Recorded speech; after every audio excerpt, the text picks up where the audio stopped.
सदस्य, सभी ऑफिसर,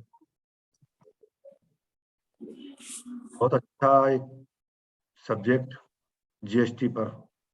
अभी दिनेश भाई कह रहे थे कि कितने भी घंटे बोला जा सकता है।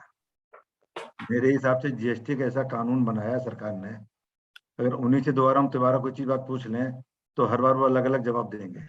उन्हें खुद ही नहीं मालूम हमें क्या कहना, क्या बोलना, क्या करना। ये तो हम लोग इतने योग्य हैं कि अपने आप को जैसे तैसे संभाले हुए हैं, काम कर रहे हैं सरकार के साथ। जितने अमेंडमेंट अभी तक जीएसटी में हुए हैं, जितने कानून बार बार फेरबदल हुई, हर एक आदमी इसके बारे में जानना समझना बहुत बड़ी ताज्जुब की बात है। और उसमें हमारे कपिल जी बहुत ज्यादा जानकारी रखते हुए हम लोगों का मार्गदर्शन करते हैं। काफी जानकारी करने के लिए लोग इमीडिएट ललायित रहते हैं कि कब हमारा जीएसटी पर वेबिनार होने वाला है। मैं बहुत बहुत कपिल भाई साहब को धन्यवाद देना चाहूंगा और सभी जुड़े हुए समझने की कोशिश कर रहे हैं। तो मैं चाहूंगा कि बना कुछ में खराब किए हुए कपिल जी अब अपने इसको शुरू करेंगे। Thank you sir. आदरणीय अध्यक्ष जी श्री अशोक अग्रवाल जी, हमारे सेक्रेटरी जनरल सेक्रेटरी साहब Shri Dinesh Goyal ji, treasurer IIA Shri Alok Agarwal ji, various past presidents of IIA and elected CEC members, branches के विभिन्न पदाधिकारीगण, IIA के वेरियस मेंबर्स और बहुत से अलग से पार्टिसिपेंट। अध्यक्ष जी, आपको बताना चाहूंगा कि इस वेबिनार में हमारे मेरठ से भी हमारे कुछ क्लाइंट्स जुड़े हुए हैं, कुछ सीतापुर से भी जुड़े हुए हैं। तो अलग अलग इंडस्ट्रीज से बहुत सारे लोग, जो लार्ज इंडस्ट्रीज हैं उनसे भी लोग जुड़े हुए हैं और हमारे इस प्रोग्राम की शोभा बढ़ा रहे। मैं एट द आउटसेट मैं आप सबका बहुत आभारी हूं कि आप इतने सीरियसली इस वेबिनार को ज्वाइन करते हैं, अटेंड करते हैं, और जिस तरह के आपके क्वेश्चंस आते हैं उससे वास्तव में ये लगता है कि आप सब लोग बहुत इन्वॉल्व हैं जीएसटी में और बहुत सीरियसली इस वेबिनार को सुनते हैं, उसमें पार्टिसिपेट करते हैं। उससे ऑर्गेनाइजर्स का भी उत्साहवर्धन होता है और मेरा भी उत्साहवर्धन होता है जो इस वेबिनार को डेलीगेट करते हैं। दोस्तों, आज के इस वेबिनार में हमारे दो मेन टॉपिक्स हैं। वन, जो अभी बजट 1 फरवरी 2022 को प्रेजेंट किया हमारी फाइनेंस मिनिस्टर साहिबा ने, मैडम निर्मला सीतारमन जी ने, उसमें जीएसटी से रिलेटेड कुछ चेंजेस हैं। और दूसरा, हमारे सीनियर वाइस प्रेसिडेंट साहब ने लास्ट वेबिनार में ये आदेश किया था कि रिवर्स चार्ज पे लेके हमारे मेंबर्स की बहुत सारी क्वेरीज हैं, तो उन रिवर्स चार्ज पे एक वेबिनार किया जाना चाहिए। जहां तक इस फाइनेंस बिल 2022 का सवाल है फ्रेंड्स, आप में ज्यादातर लोगों को ये मालूम है कि जीएसटी अब जीएसटी काउंसिल से ड्रिवन है। जीएसटी का कोई भी अमेंडमेंट इफेक्टिव तभी होता है जब जीएसटी काउंसिल उसको अप्रूव करती है। लेकिन उससे पहले, जीएसटी काउंसिल से अप्रूवल से पहले एक्ट में अमेंडमेंट जरूरी होता है। अगर कोई भी मेजर चेंज करना है, कोई भी एक्ट का अमेंडमेंट करना है, तो वो एक्ट का अमेंडमेंट पार्लियामेंट के थ्रू ही होता है। और पार्लियामेंट में एक्ट का अमेंडमेंट वैसे तो कभी भी किया जा सकता है, लेकिन परिपाटी ये रही है कि टैक्सेशन से रिलेटेड ज्यादातर अमेंडमेंट्स फाइनेंस बिल के माध्यम से किए जाते हैं। तो इस फाइनेंस बिल में भी सीजीएसटी एक्ट और आईजीएसटी एक्ट में कुछ अमेंडमेंट्स प्रपोज किए, और उन अमेंडमेंट्स के बाद में वो अमेंडमेंट्स अगले 1 महीने में, 1.5 महीने में अप्रूव हो जाएंगे। उसके बाद में वो सारे अमेंडमेंट्स स्टेट में जाएंगे। हर स्टेट अपने विधानसभा में उसको स्टेट जीएसटी एक्ट में अमेंडमेंट करेंगे। Then these amended provisions will go to the GST Council for deciding a date कि कब से वो इम्प्लीमेंट हो। तो जो अमेंडमेंट्स अभी प्रपोज किए हैं वो अमेंडमेंट्स लगभग 8 महीने बाद, 9 महीने बाद एप्लीकेबल होंगे।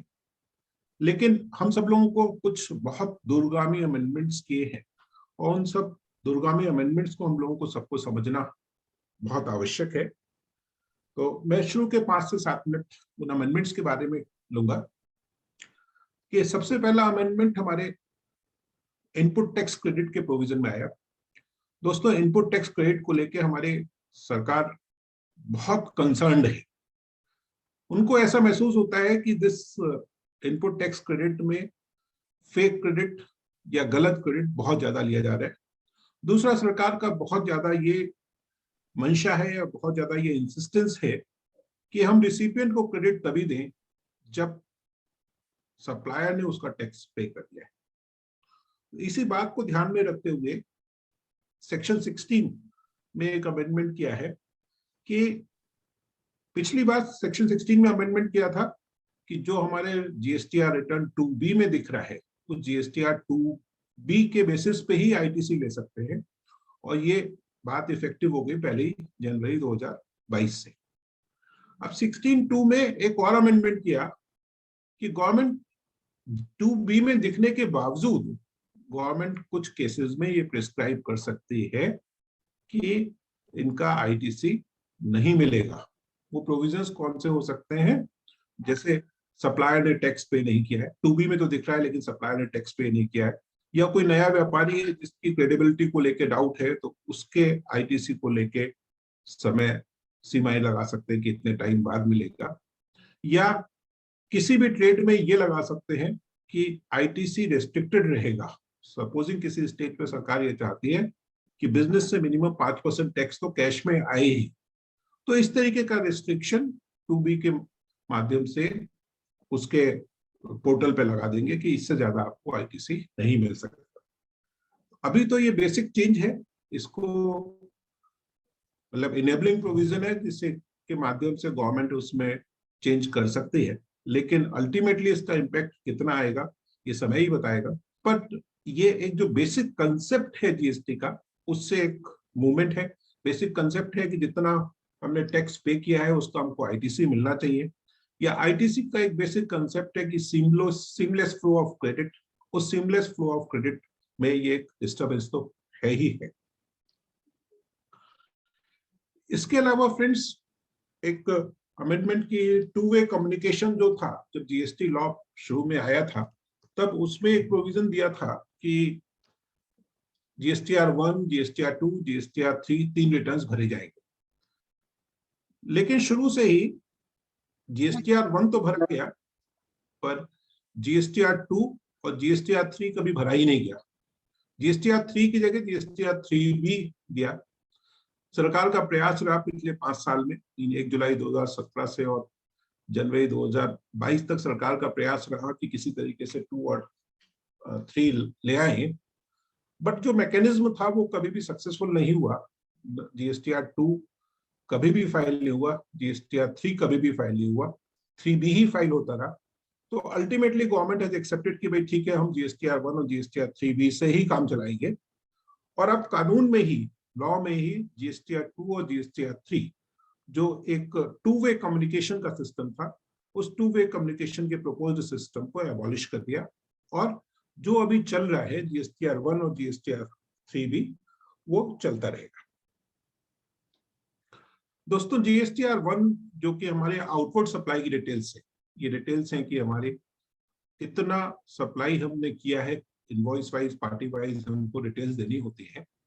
उन डिटेल्स में अगर कभी कोई गलती हो गई है तो उसको हम सब्सिक्वेंट मंथ में अमेंड कर सकते हैं। इस अमेंडमेंट के लिए अभी तक प्रोविजन था कि सितंबर ऑफ द फॉलोइंग ईयर तक हम अमेंडमेंट कर सकते हैं। मतलब अगर हमारा अप्रैल 2022 में कोई सप्लाई हुई है, और जब हमने अप्रैल 2022 का अपना जीएसटीआर 1 जो डिक्लेरेशन है आउटवर्ड सप्लाई का,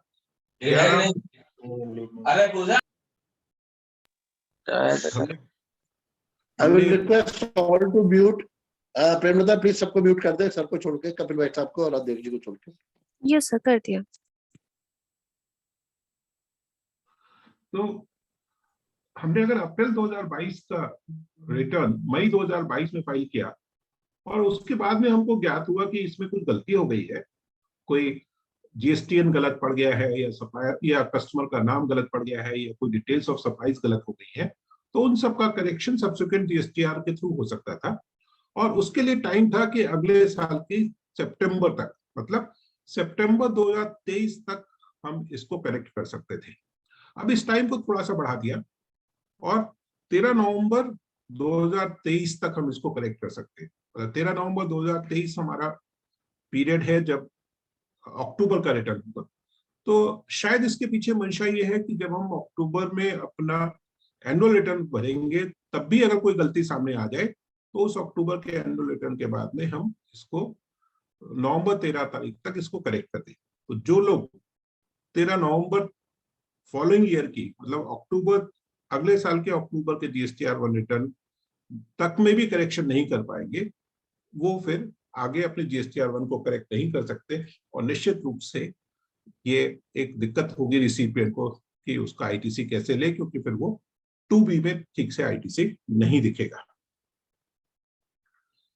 सिमिलर प्रोविजंस क्रेडिट नोट के लिए थे कि हम जो भी क्रेडिट नोट्स देते हैं ट्रेड डिस्काउंट के, कैश डिस्काउंट के, एनुअल टर्नओवर रिबेट के या किसी भी कारण से अगर हम कोई क्रेडिट नोट दे रहे हैं उन क्रेडिट नोट्स को हम 13 नवंबर तक फॉलोइंग ईयर के 13 नवंबर तक अब फाइल कर सकते हैं। अभी तक ये सीमा सितंबर थी फॉलोइंग ईयर का। फ्रेंड्स, फेक ITC या नॉन पेमेंट ऑफ टैक्स, इन दोनों को कंट्रोल करने के लिए सरकार ने एक चेक और लगाया और वो चेक है कि हम पिछले मंथ का GSTR 3B फाइल कर देंगे तभी अगले महीने का हम GSTR1 फाइल कर सकते हैं। मतलब अगर हमें अप्रैल का GSTR1 फाइल करना है, अप्रैल का GSTR1 मई में हम फाइल करेंगे जो 11 तारीख तक फाइल होना होता है, वो जो GSTR1 हम 11 तारीख को फाइल करेंगे उससे पहले हमको मार्च का GSTR 3B फाइल कर देना आवश्यक है। अभी तक 3B और 1 में आपस में ये कोई कोरिलेशन नहीं था कि 3B कब, 3B के लिए ये जरूर कंडीशन थी कि पिछले मंथ का 3B फाइल होगा तब अगले मंथ का फाइल हो सकता है, लेकिन 3B और 1 अपने इंडिपेंडेंट रिजीम में चलते थे। 1 फाइल कर दीजिए, अलग से कर दीजिए, 3B अलग से फाइल कर दीजिए।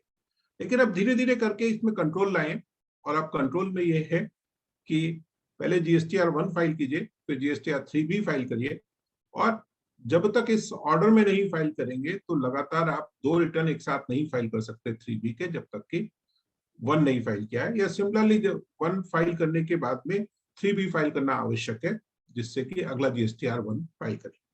ये जो अमेंडमेंट है फ्रेंड्स, इसके पीछे भी वही लॉजिक है कि GSTR1 जैसे ही आपने फाइल किया तो 2B में दूसरे के दिखने लगा, वो उसका ITC ले सकता है और ये इंश्योर करने के लिए कि सरकार को उसका टैक्स मिल जाए, पहले 3B फाइल करिए तब अगला 1 फाइल करेंगे। इसके अलावा फ्रेंड्स एक ये अमेंडमेंट की बहुत सारी जो बड़ी इंडस्ट्रीज हैं उनके मल्टी स्टेट में रजिस्ट्रेशन होते हैं, मल्टी रजिस्ट्रेशन होते हैं अलग अलग स्टेट में, या एक ही कंपनी की एक ही SSC के अगर कई रजिस्ट्रेशन, कई वर्टिकल्स हैं, कई फैक्ट्रीज हैं विद इन द स्टेट, तो वो अपने अलग अलग रजिस्ट्रेशन ले लेते हैं। ये डिस्टिंक्ट एंटिटीज कहलाती हैं। डिस्टिंक्ट एंटिटीज मतलब एक ही पैन पे कई रजिस्ट्रेशन।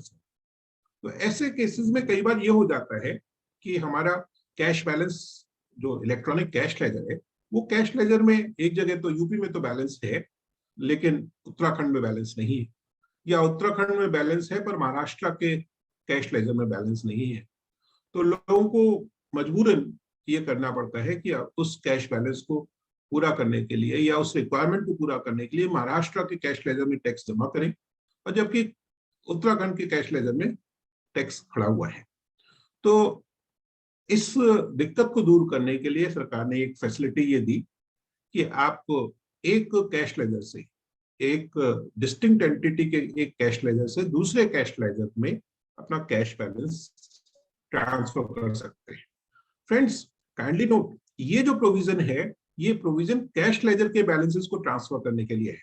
मतलब हमारे 2 लेजर्स होते हैं, पोर्टल पे 2 लेजर होते हैं, एक होता है इलेक्ट्रॉनिक कैश लेजर, दूसरा होता है इलेक्ट्रॉनिक क्रेडिट लेजर। तो जो इलेक्ट्रॉनिक कैश लेजर है उसके कैश बैलेंस को हम एक पोर्टल से दूसरे पोर्टल पे, एक रजिस्ट्रेशन से दूसरे रजिस्ट्रेशन पे ले जा सकते हैं। अगर CGST का बैलेंस है तो हम SGST में शिफ्ट कर सकते हैं। लेकिन ये जो फैसिलिटी है ये क्रेडिट लेजर को ट्रांसफर करने के लिए नहीं है। फ्रेंड्स, एक सेक्शन 50 है जिसमें कि इंटरेस्ट की लायबिलिटी है। पिछले एक सेशन में ये बातचीत हुई थी कि ये जो इंटरेस्ट की लायबिलिटी है ये बहुत ज्यादा है। आउटवर्ड लायबिलिटी पे 18% की लायबिलिटी वो लगाया गया है, और इनवर्ड आईटीसी अगर गलत लिया है तो उस पर 24% लिया गया है।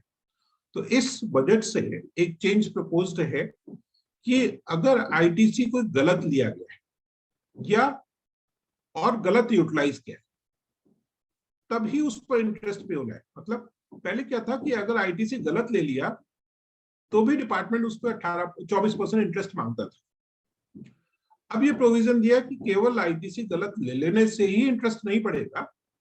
आईटीसी गलत ले लिया, एक्सेसिव ले लिया और उसको यूज कर लिया, क्रेडिट ले लिया और क्रेडिट यूज कर लिया, तो जितना अमाउंट यूज कर लिया है, जो ज्यादा यूज कर लिया है, उस अमाउंट पे 18% का ब्याज पड़ेगा। मतलब तो दो बेनिफिट हुए।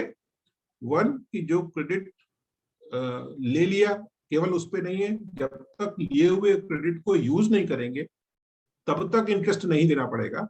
दूसरा, यूज करने के बाद में 18% इंटरेस्ट देना होगा, पहले ये रेट 24% था।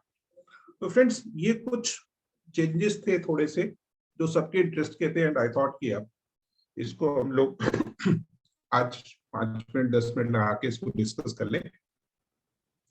अब जो आज का मेन टॉपिक है, मुख्य मुद्दा है, जिसको कि शायद हमारे बीच में इस समय वो नहीं है, हमारे सीनियर वाइस प्रेसिडेंट साहब नहीं है, जिनका आदेश था पिछली बार कि इस टॉपिक को करना है, रिवर्स चार्ज का। तो नीरज सिंघल जी नहीं दिख रहे ना मेरे को। तो reverse charge friends, section 9 CGST act का सेक्शन 9 चार्जिंग सेक्शन है, जिसके द्वारा जी वो नीरज जी को जरा ये कि किसी काम से दिल्ली गए हुए हैं, शायद वो लौटेंगे तो ज्वाइन कर सके, रास्ते में। अच्छा, ठीक है, प्लीज हम उनको मिस कर रहे हैं। नहीं तो वो हो सकता है कि सुनो, लेकिन वो मैंने उनको कह रखा है कि ट्रेवलिंग में अगर हो तो केवल सुने, या अगर अपने आप को प्रेजेंट ना करे, और कोई बात। ठीक। तो सेक्शन 9 जो चार्जिंग सेक्शन है, जो अलग अलग गुड्स और सर्विसेज पर टैक्स कलेक्ट करने के लिए बोलता है, वो सेक्शन 9 का सबसेक्शन 3 है। वो ये प्रोवाइड करता है कि गवर्नमेंट कोई भी गुड्स या सर्विसेज को स्पेसिफाई कर सकती है जिसपे कि टैक्स रिवर्स चार्ज में पे होगा। फ्रेंड्स, जो नॉर्मल सिस्टम ऑफ टैक्सेशन है, जो normal tax system of payment of tax है, वो ये है कि फॉरवर्ड चार्ज पे टैक्स पे होता है।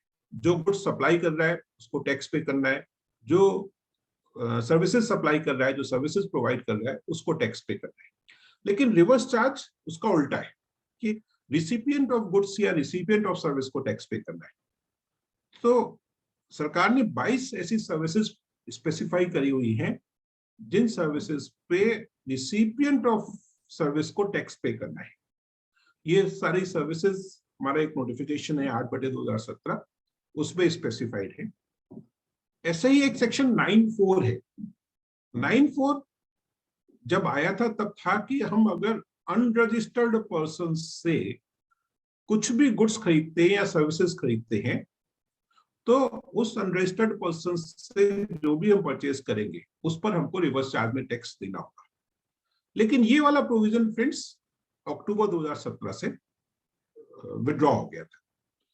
मतलब दो डिफरेंट प्रोविजंस हैं। One, specified services or specified goods purchased by any registered person, then tax reverse charge पे पे होना है। Another, all goods, all services जो unregistered person से purchase किया गया उस पर tax reverse charge पे पे होना है। तो जो all goods, all services unregistered person से purchase वाला प्रोविजन था, वो प्रोविजन विड्रॉ कर लिया। आज भी वो एप्लीकेबल नहीं है। अक्टूबर 2017 तक ही था, मतलब केवल 3 महीने ही रहा, जुलाई से सितंबर। लेकिन जो स्पेसिफाइड सर्विसेज का है या कुछ स्पेसिफाइड गुड्स का है, वो प्रोविजन आज भी है। और फ्रेंड्स, ये बहुत ही डिफिकल्ट प्रोविजन है जिसमें कि हम सब लोग कहीं ना कहीं कुछ ना कुछ गलती कर जाते हैं। तो जैसा हमारे दिनेश गोयल साहब कह रहे थे कि आज के इस डिस्कशन में हम 5-7 इंपॉर्टेंट सर्विसेज को डील करेंगे कि वो कौन कौन से इंपॉर्टेंट सर्विसेज हैं जिन पर कि हमको टैक्स रिवर्स चार्ज में पे करना है। मैं जानता हूँ फ्रेंड्स कि आप सबकी बहुत सारी क्वेरीज होंगी इसमें। मैं कोशिश करूंगा कि जल्दी से इस टॉपिक को फिनिश करूं एंड देन आपकी क्वेरीज को टेकअप करूं, लेकिन आप लोग जाइएगा नहीं जब तक आपकी सारी क्वेरीज का मैं जवाब ना दूं। तो सबसे पहला जो इसमें मैं हेडिंग डिस्कस करना चाहता हूं वो है जीटीए सर्विस। जीटीए जिसकी फुल फॉर्म है goods transport agency services. Goods transport agency क्या है? जो transport of goods by road कर रही है, सड़क के द्वारा जो मैकेनिकली प्रोपेल्ड व्हीकल के द्वारा गुड्स को ट्रांसपोर्ट कर रही है, उस पर रिवर्स चार्ज है। तो फ्रेंड्स काइंडली नोट कि मैकेनिकली प्रोपेल्ड व्हीकल के द्वारा अगर कहीं कोई ठेला भाड़ा है या कोई रिक्शा भाड़ा है, उस पर ये रिवर्स चार्ज नहीं लगता है, उस पर ये टैक्स ही नहीं लगता है। और दूसरा ये है कि वो रोड पे होना चाहिए, रोड ट्रांसपोर्ट का है। रेल ट्रांसपोर्ट पे ये रिवर्स चार्ज नहीं प्रोवाइड होता, एयर ट्रांसपोर्ट पे ये रिवर्स चार्ज नहीं लगता, रिवर ट्रांसपोर्ट पे रिवर्स चार्ज नहीं लगता। रिवर्स चार्ज ये जो गुड्स ट्रांसपोर्ट है बाय रोड उस पर प्रोवाइड होगा।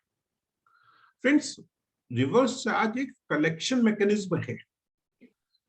अगर टैक्स है तो रिवर्स चार्ज लगेगा, अगर टैक्स नहीं है तो रिवर्स चार्ज नहीं लगेगा। दैट मीन्स कि हमको रिवर्स चार्ज में टैक्स देना है या नहीं देना है, इस बात को समझने से पहले, इस बात से पहले हमको ये समझना चाहिए कि क्या कोई एग्जेम्पशन तो नहीं है। तो जहां तक ट्रांसपोर्ट सर्विसेज का सवाल है friends, there are certain exemptions. वो क्या क्या है? एक तो एग्रीकल्चर प्रोड्यूस का ट्रांसपोर्टेशन एग्जेम्प्ट है। एग्रीकल्चर प्रोड्यूस से मीन्स जो बेसिक खेत से चीज आ रही है वो एग्जेम्प्ट है। लेकिन अगर वही चीज हमने प्रोसेस कर ली, उसको प्रोसेस करके आगे मैन्युफैक्चर कर लिया, तो उस पर एग्जेम्पशन नहीं है। 1500 रुपए तक का भाड़ा, सिंगल कंसाइनमेंट जो 1500 रुपए है, उस पर जीएसटी नहीं एप्लीकेबल है। दूध, नमक, फूड ग्रेन, फ्लोर, पल्सेस और राइस, इनके ट्रांसपोर्टेशन पे जीएसटी नहीं है। ऑर्गेनिक मैन्योर इस पर नहीं है। न्यूज़पेपर और डिफेंस मटेरियल, इन सारी गुड्स के ट्रांसपोर्टेशन पे या वो छोटे ट्रांसपोर्टेशन जिसमें कि एक बार का भाड़ा 1500 रुपए है, उस पर जीएसटी एप्लीकेबल नहीं है। अब फ्रेंड्स जीएसटी रिवर्स चार्ज में देना किसको है? देखिए, अनरजिस्टर्ड पर्सन के अलावा जितने लोग भी भाड़ा पे कर रहे हैं, मोटर व्हीकल से ट्रांसपोर्टेशन का भाड़ा पे कर रहे हैं, उन सबको इस पे रिवर्स चार्ज पे टैक्स पे करना है। चाहे वो फैक्ट्री हो, सोसाइटी हो, कोऑपरेटिव सोसाइटी हो, कोई भी रजिस्टर्ड पर्सन हो, बॉडी कॉर्पोरेट हो, पार्टनरशिप फॉर्म हो, या कोई कैजुअल टैक्सेबल पर्सन, जितने भी संस्थाएं हैं ये सबको ही, केवल अनरजिस्टर्ड इंडिविजुअल्स को रिवर्स चार्ज पे टैक्स नहीं पे करना है। अनरजिस्टर्ड इंडिविजुअल्स को अगर कोई सर्विसेज दी गई है वो एग्जेम्प्ट है, अदरवाइज फॉरवर्ड इस पे टैक्स फॉरवर्ड चार्ज पे नहीं पे होना है। रिसिपिएंट ऑफ द सर्विस को टैक्स रिवर्स चार्ज पे करना है। नो फ्रेंड्स, इसमें एक सिचुएशन ये है कि रिवर्स चार्ज जो है वो 5%, टैक्स का रेट जो है, जो जनरल रेट ऑफ टैक्स है वो 5% और इस जनरल रेट ऑफ टैक्स पे 5% पे रिसिपिएंट को टैक्स पे करना है। लेकिन इसकी कंडीशन ये है कि क्योंकि रिसिपिएंट ऑफ सर्विस टैक्स पे कर रहा है, तो प्रोवाइडर ऑफ सर्विस को आईटीसी नहीं मिलता। मतलब कंडीशन है कि प्रोवाइडर ऑफ सर्विस आईटीसी नहीं लेगा। That means transport agency service उसका आईटीसी नहीं लेगा, जो रिसिपिएंट ऑफ सर्विस है वो तो आईटीसी ले सकते हैं। तो क्योंकि बहुत सारे केसेस में जो बड़ी ट्रांसपोर्ट कंपनीज है वो बहुत सारा जीएसटी पे करके आती है, उनको ट्रकों पे भी जीएसटी देना पड़ता है जब वो उसको परचेस करते हैं, जब ट्रकों की मेंटेनेंस होती है तो उस पर भाड़ा देना, उस पर जीएसटी देना पड़ता है। तो एक ऑप्शन दिया है, ट्रांसपोर्ट एजेंसी को एक ऑप्शन दिया है कि वो 5% की जगह अगर 12% टैक्स पे करेगी तो उनको आईटीसी मिलेगा। मतलब रेट ऑफ टैक्स को 5% से बढ़ा के 12% किया और उस 12% के बेसिस पे उनको आईटीसी मिल जाएगा। और जब ये 12% पे होगा तो वो ये फॉरवर्ड चार्ज पे पे हो जाएगा। काइंडली नोट कि 5% टैक्स है तो रिवर्स चार्ज पे होना है, लेकिन अगर फॉरवर्ड चार्ज पे टैक्स पे हो रहा है तो 12% टैक्स पे होगा, ट्रांसपोर्ट एजेंसी को उसका आईटीसी मिल जाएगा और रिवर्स चार्ज पे रिसिपिएंट ऑफ सर्विस को ये टैक्स नहीं देना होगा। अब फ्रेंड्स, एक क्वेश्चन कई बार मेरे पास सामने अराइज होता है कि बहुत बार हम अपने बिल में भाड़ा चार्ज करते हैं। हमने अपना कोई रेट तय किया, एक्स फैक्ट्री रेट तय किया कि 100 रुपए पर पीस हमारा आइटम है। वो आइटम हमारा 10 लाख रुपए का हुआ और हमने कहा ये तो हमारा एक्स फैक्ट्री रेट है, जो भाड़ा वहां तक का पड़ेगा, फैक्ट्री तक का जो रिसिपिएंट तक का भाड़ा है वो हम अलग से चार्ज करें। सपोजिंग 25,000 रुपए उसमें भाड़ा चार्ज किया तो हमारा गुड्स की वैल्यू हो गई 10 लाख प्लस 25,000 रुपए। तो इनवॉइस पे जो हमारी वैल्यू आई वो 10,25,000 रुपए। 10,25,000 रुपए पे हमने जो उसका एप्लीकेबल रेट है, सपोजिंग हमारी गुड्स का एप्लीकेबल रेट 18% है, तो हम 10,25,000 इंक्लूडिंग फ्रेट, इस पर हम 18% से टैक्स चार्ज कर लेते हैं और वो टैक्स हम सरकार को पे कर देते हैं। तो जो ये 10,25,000 है इसमें भाड़ा भी शामिल है, बट ये भाड़ा क्या है? ये भाड़ा हमारी गुड्स की वैल्यू का पार्ट है। अब इस 25,000 के अगेंस्ट में हो सकता है कि हम 20,000 रुपए या 30,000 रुपए एक्चुअल में भाड़ा दे रहे हैं ट्रांसपोर्ट एजेंसी को। तो जो हम एक्चुअल भाड़ा ट्रांसपोर्ट एजेंसी को दे रहे हैं वो एक्चुअल भाड़े पे हमको रिवर्स चार्ज पे टैक्स पे करना है। देखिए, कई बार ये महसूस होता है कि ये डबल टैक्सेशन हो रहा है, बट ये फैक्चुअली ये डबल टैक्सेशन नहीं। सिचुएशन क्या है कि एक तो गुड्स की वैल्यू का पार्ट है जो हमने अपने इनवॉइस में चार्ज किया है, that is tax on those goods जो हमने गुड्स सप्लाई करी, और दूसरा वो है जो हमने उस गुड्स को सप्लाई करने के प्रोसेस में दूसरे से किसी ट्रांसपोर्ट कंपनी से सर्विसेज ली, और जो ट्रांसपोर्ट कंपनी से हमने सर्विसेज ली है उन सर्विसेज की वैल्यू पे टैक्स जो पड़ना है उस टैक्स को हमको रिवर्स चार्ज पे देना है। तो ये दो अलग अलग एक्टिविटीज हैं, इसका हमें टैक्स पे करना है और किसी भी सिचुएशन में हम इसको कंफ्यूज ना हो इस बात से कि ये ऑलरेडी इंक्लूडेड है। कभी कभी इस तरीके के क्वेश्चंस मेरे अपने क्लाइंट्स से भी आते हैं कि ये तो टैक्स हम पहले ही दे चुके हैं तो दोबारा क्या दे रहा है। नहीं, टैक्स हमको उस पे भी देना है जो हमने भाड़ा पे करा है, और जो हमने भाड़ा चार्ज किया है वो गुड्स का पार्ट है। इसके अलावा एक क्वेश्चन ये आता है कि जो इंटरनेशनल ट्रांजैक्शंस हैं, इंटरनेशनल ट्रांजैक्शन क्या है? जैसे मान लीजिए हमने नेपाल से कोई माल बरेली मंगाया, नेपाल से कोई माल हमने यूपी में मंगाया, तो जो यूपी में माल आया है तो उसकी प्लेस ऑफ सप्लाई यूपी हुई, और क्योंकि प्लेस ऑफ सप्लाई यूपी हुई तो इंटरनेशनल ट्रांजैक्शंस में भी परचेस ऑफ गुड्स के केस में भी आपको रिवर्स चार्ज पे टैक्स पे करना होता है। एक ये क्वेश्चन कई बार आता है कि क्या इस पे आईटीसी मिलेगा? जहां पे 5% का रेट लिखा हुआ है वहां पे कंडीशन लिखी हुई है कि नो आईटीसी, कि ITC will not be allowed. अब इससे हम लोग कंफ्यूज आते हैं कि ये जो रेस्ट्रिक्शन है ये रेस्ट्रिक्शन है प्रोवाइडर के लिए। इस सर्विस प्रोवाइडर को उसका आईटीसी नहीं मिलना है जब रेट ऑफ टैक्स 5% है, लेकिन सर्विस रिसिपिएंट, अगर सर्विस रिसिपिएंट की फाइनल प्रोडक्ट्स या उसकी सर्विसेज या गुड्स टैक्सेबल है तो सर्विस रिसिपिएंट को उसका आईटीसी मिलेगा। तो जो भी भाड़ा हम पे कर रहे हैं गुड्स ट्रांसपोर्टेशन के लिए, जो भी हम टैक्स पे कर, जो भी हम फ्रेट पे कर रहे हैं उस पर जो हम टैक्स पे करेंगे 5%, उस 5% पे हमको आईटीसी मिलेगा। नाउ फ्रेंड्स, नेक्स्ट जो पॉइंट मैं डील करना चाहता हूं वो है services relating to legal services. वकीलों को जो हम पेमेंट कर रहे हैं लीगल सर्विसेज पे रिवर्स चार्ज एप्लीकेबल। जो लीगल सर्विसेज हैं, जो एडवोकेट्स की सर्विसेज हैं, वो एडवोकेट्स के हैंड में एग्जेम्प्टेड है। एडवोकेट्स को अपनी सर्विसेज पे फॉरवर्ड चार्ज बेसिस पे टैक्स पे नहीं करना है। सरकार, कभी तो ये बात आती है कि advocates do not provide any service, कभी ये होता है कि एडवोकेट्स से सरकार टैक्स कलेक्ट नहीं कर पा रही है, बट इंडस्ट्री वाले का और व्यापारी के लिए तो ये है कि सरकार हर तरीके से घेर लेती है। तो जितने भी लीगल सर्विसेज हैं, एडवोकेट्स की जितनी सर्विसेज हैं, उन सर्विसेज को अवेल करने के लिए जितनी भी बिजनेस एंटिटीज हैं, उन बिजनेस एंटिटीज को रिवर्स चार्ज पे टैक्स पे करना है। ये बिजनेस एंटिटीज जो उनको कह रहे हैं जो जीएसटी में रजिस्टर्ड हैं, जीएसटी में रजिस्टर्ड बिजनेस एंटिटीज जो भी वकीलों को पेमेंट करेंगी उस पर टैक्स पे करना है। फ्रेंड्स, यहाँ पे कुछ क्वेश्चंस अराइज होते हैं कि लीगल सर्विसेज हेड को देख के डिपार्टमेंट के अधिकारी कई बार पूरी लीगल सर्विसेज पे टैक्स मांग लेते हैं, लेकिन वास्तव में होता क्या है कि जो लीगल सर्विसेज हैं उसमें कई बार हमने कोई चार्टर्ड अकाउंटेंट को पेमेंट किया, वो भी लीगल सर्विसेज में पड़ जाता है, कंपनी सेक्रेटरी को पेमेंट किया, वो भी लीगल सर्विसेज में पड़ जाता है। तो क्योंकि यहाँ पे बात legal services provided bye advocates की है, तो जो सर्विसेज एडवोकेट्स प्रोवाइड कर रहे हैं उन सर्विसेज पे हमको रिवर्स चार्ज में पे करना है। चार्टर्ड अकाउंटेंट्स या कंपनी सेक्रेटरीज या कोई भी और जो सर्विस कंसल्टेंट्स हैं वो फॉरवर्ड चार्ज पे लायबल है।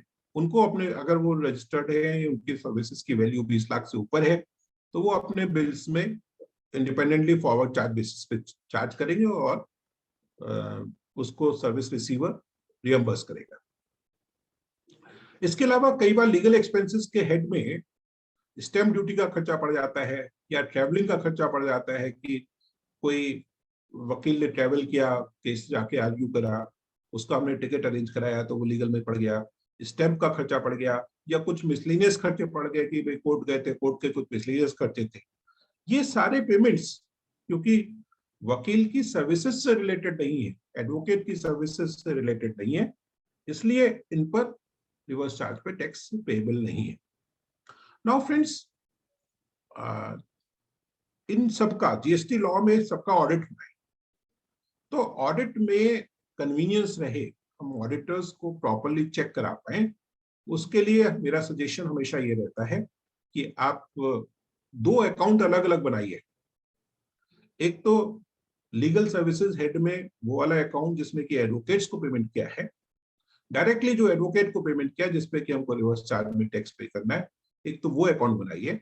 और दूसरा other legal and consultancy services, जिसमें कि आप कंसल्टेंसी के जो सीएस के बिल्स हैं, कॉस्ट अकाउंटेंट्स के बिल हैं, या किसी इंजीनियर के बिल्स हैं, आर्किटेक्ट के बिल हैं, वो कंसल्टेंसी सर्विसेज उसमें डाल दीजिए, या कोई और मिसलेनियस खर्चे हैं वो उसमें डाल दीजिए, जिससे कि जब भी हमारी चेकिंग हो, जीएसटी ऑडिट हो, चेकिंग हो, उस टाइम पे डायरेक्टली ये टैली हो जाए कि लीगल सर्विसेज में इतना अमाउंट पड़ा हुआ है जिस पे रिवर्स चार्ज में पे होना है, और अदर कंसल्टेंसी सर्विसेज जिसमें रिवर्स चार्ज पे नहीं होना है उसका खाता दूसरा है। नाउ फ्रेंड्स, तीसरी इंपॉर्टेंट सर्विस जो हम डिस्कस करना चाहते हैं वो है import of service. Import of service, जब हम बाहर से कोई सर्विस लें, हमने कभी किसी बड़े इंडस्ट्रीज में, आज इतना ग्लोबलाइजेशन हो रहा है, उसमें बहुत बार हम फॉरेन सर्विस प्रोवाइडर्स को बुलाते हैं, बाहर के कंसल्टिंग इंजीनियर्स को बुलाते हैं जो हमारी इंडस्ट्री को लगाते हैं, सेटअप करते हैं, इलेक्शन कमीशनिंग करते हैं, वो यहाँ इंडिया आते हैं। तो उन इंजीनियर्स को हम जितना भी पेमेंट कर रहे हैं वो सारे पेमेंट जब हम इंडिया में रहते हुए करते हैं तो फॉरेन करेंसी में वो सारा पेमेंट होता है। उन पेमेंट्स पे हमको जीएसटी रिवर्स चार्ज बेसिस पे देना होता है। कंसल्टेंसी सर्विसेज पे जो रेट ऑफ टैक्स है वो 18% है। इसमें कोई भी ऑप्शन फॉरवर्ड चार्ज का नहीं है, क्योंकि जो सर्विस प्रोवाइडर है वो तो फॉरेन कंट्री में बेस्ड है, उसको कोई टैक्स देने का ऑप्शन नहीं है। हमारे को ही रिवर्स चार्ज बेसिस पे सर्विसेज पे टैक्स पे करना है। एक और जो इशू बहुत कॉमनली आता है वो है डायरेक्टर्स सर्विसेज। फ्रेंड्स, डायरेक्टर्स को जो रेम्युनरेशन दिया जा रहा है उस रेम्युनरेशन पे रिवर्स चार्ज में टैक्स पेएबल है, लेकिन डायरेक्टर्स 2 कैपेसिटी में काम करते हैं। एक तो वो डायरेक्टर हैं जो पार्ट टाइम डायरेक्टर्स हैं, जो सिटिंग डायरेक्टर्स मीटिंग को अटेंड करते हैं, और उन मीटिंग्स को अटेंड करने के लिए उनको सिटिंग फी दी जाती है। तो ये जो पार्ट टाइम डायरेक्टर्स हैं या प्रोफेशनल डायरेक्टर्स हैं या नॉमिनी डायरेक्टर्स हैं, इन डायरेक्टर्स को हम जो पेमेंट करते हैं वो सिटिंग फी का नाम है। और क्योंकि जनरली वो लोग रजिस्टर्ड नहीं होते, इसलिए इसमें प्रोविजन दे दिया कि इस डायरेक्टर सिटिंग फी पे रिवर्स चार्ज पे कंपनीज इस सिटिंग फी को पे कर रही है वो इस पर टैक्स पे करें। लेकिन कई बार ये डाउट होता है कि जो हमारे फुल टाइम डायरेक्टर्स हैं, जो हमारे लगातार इसमें हमारा ही काम कर रहे हैं, हमारे एम्प्लॉइज, वो उनकी कैटेगरी जो है वो एम्प्लॉय डायरेक्टर कहलाती है। मतलब जो होल टाइम डायरेक्टर्स हैं, सीएमडीज हैं, मैनेजिंग डायरेक्टर्स हैं, वो फुल्ली हमसे इन्वॉल्व है। उनको जो रेमुनरेशन दिया जाता है, उनको कभी भी सिटिंग फी नहीं दी जाती। उनको जो रेमुनरेशन दिया जाता है वो रेमुनरेशन जो है वो सैलरी है, तो उस सैलरी पे रिवर्स चार्ज में टैक्स नहीं पड़ता। लेकिन फ्रेंड्स, ऑडिट में अक्सर इसकी दिक्कत आती है। इन जो डिपार्टमेंट के अधिकारी आते हैं, वो डायरेक्टर्स को जितने भी पेमेंट हो उन सब के लिए कहना चाहते हैं कि इस पर रिवर्स चार्ज में टैक्स पे होना चाहिए था। इसके लिए मेरा सजेशन ये है कि इस बात की केयर करें कि जो भी हम पेमेंट डायरेक्टर्स को कर रहे हैं जिसमें कि हम रिवर्स चार्ज में नहीं पे करते, जो होल टाइम डायरेक्टर्स को पे कर रहे हैं या नॉमिनी डायरेक्टर्स को पे कर रहे हैं, उन सब केसेस में हम जो टैक्स काटे, जो इनकम टैक्स एक्ट में जो हम उनका टीडीएस काटे, वो सेक्शन 192 में काटे, मतलब सैलरी वाले हेड में काटे।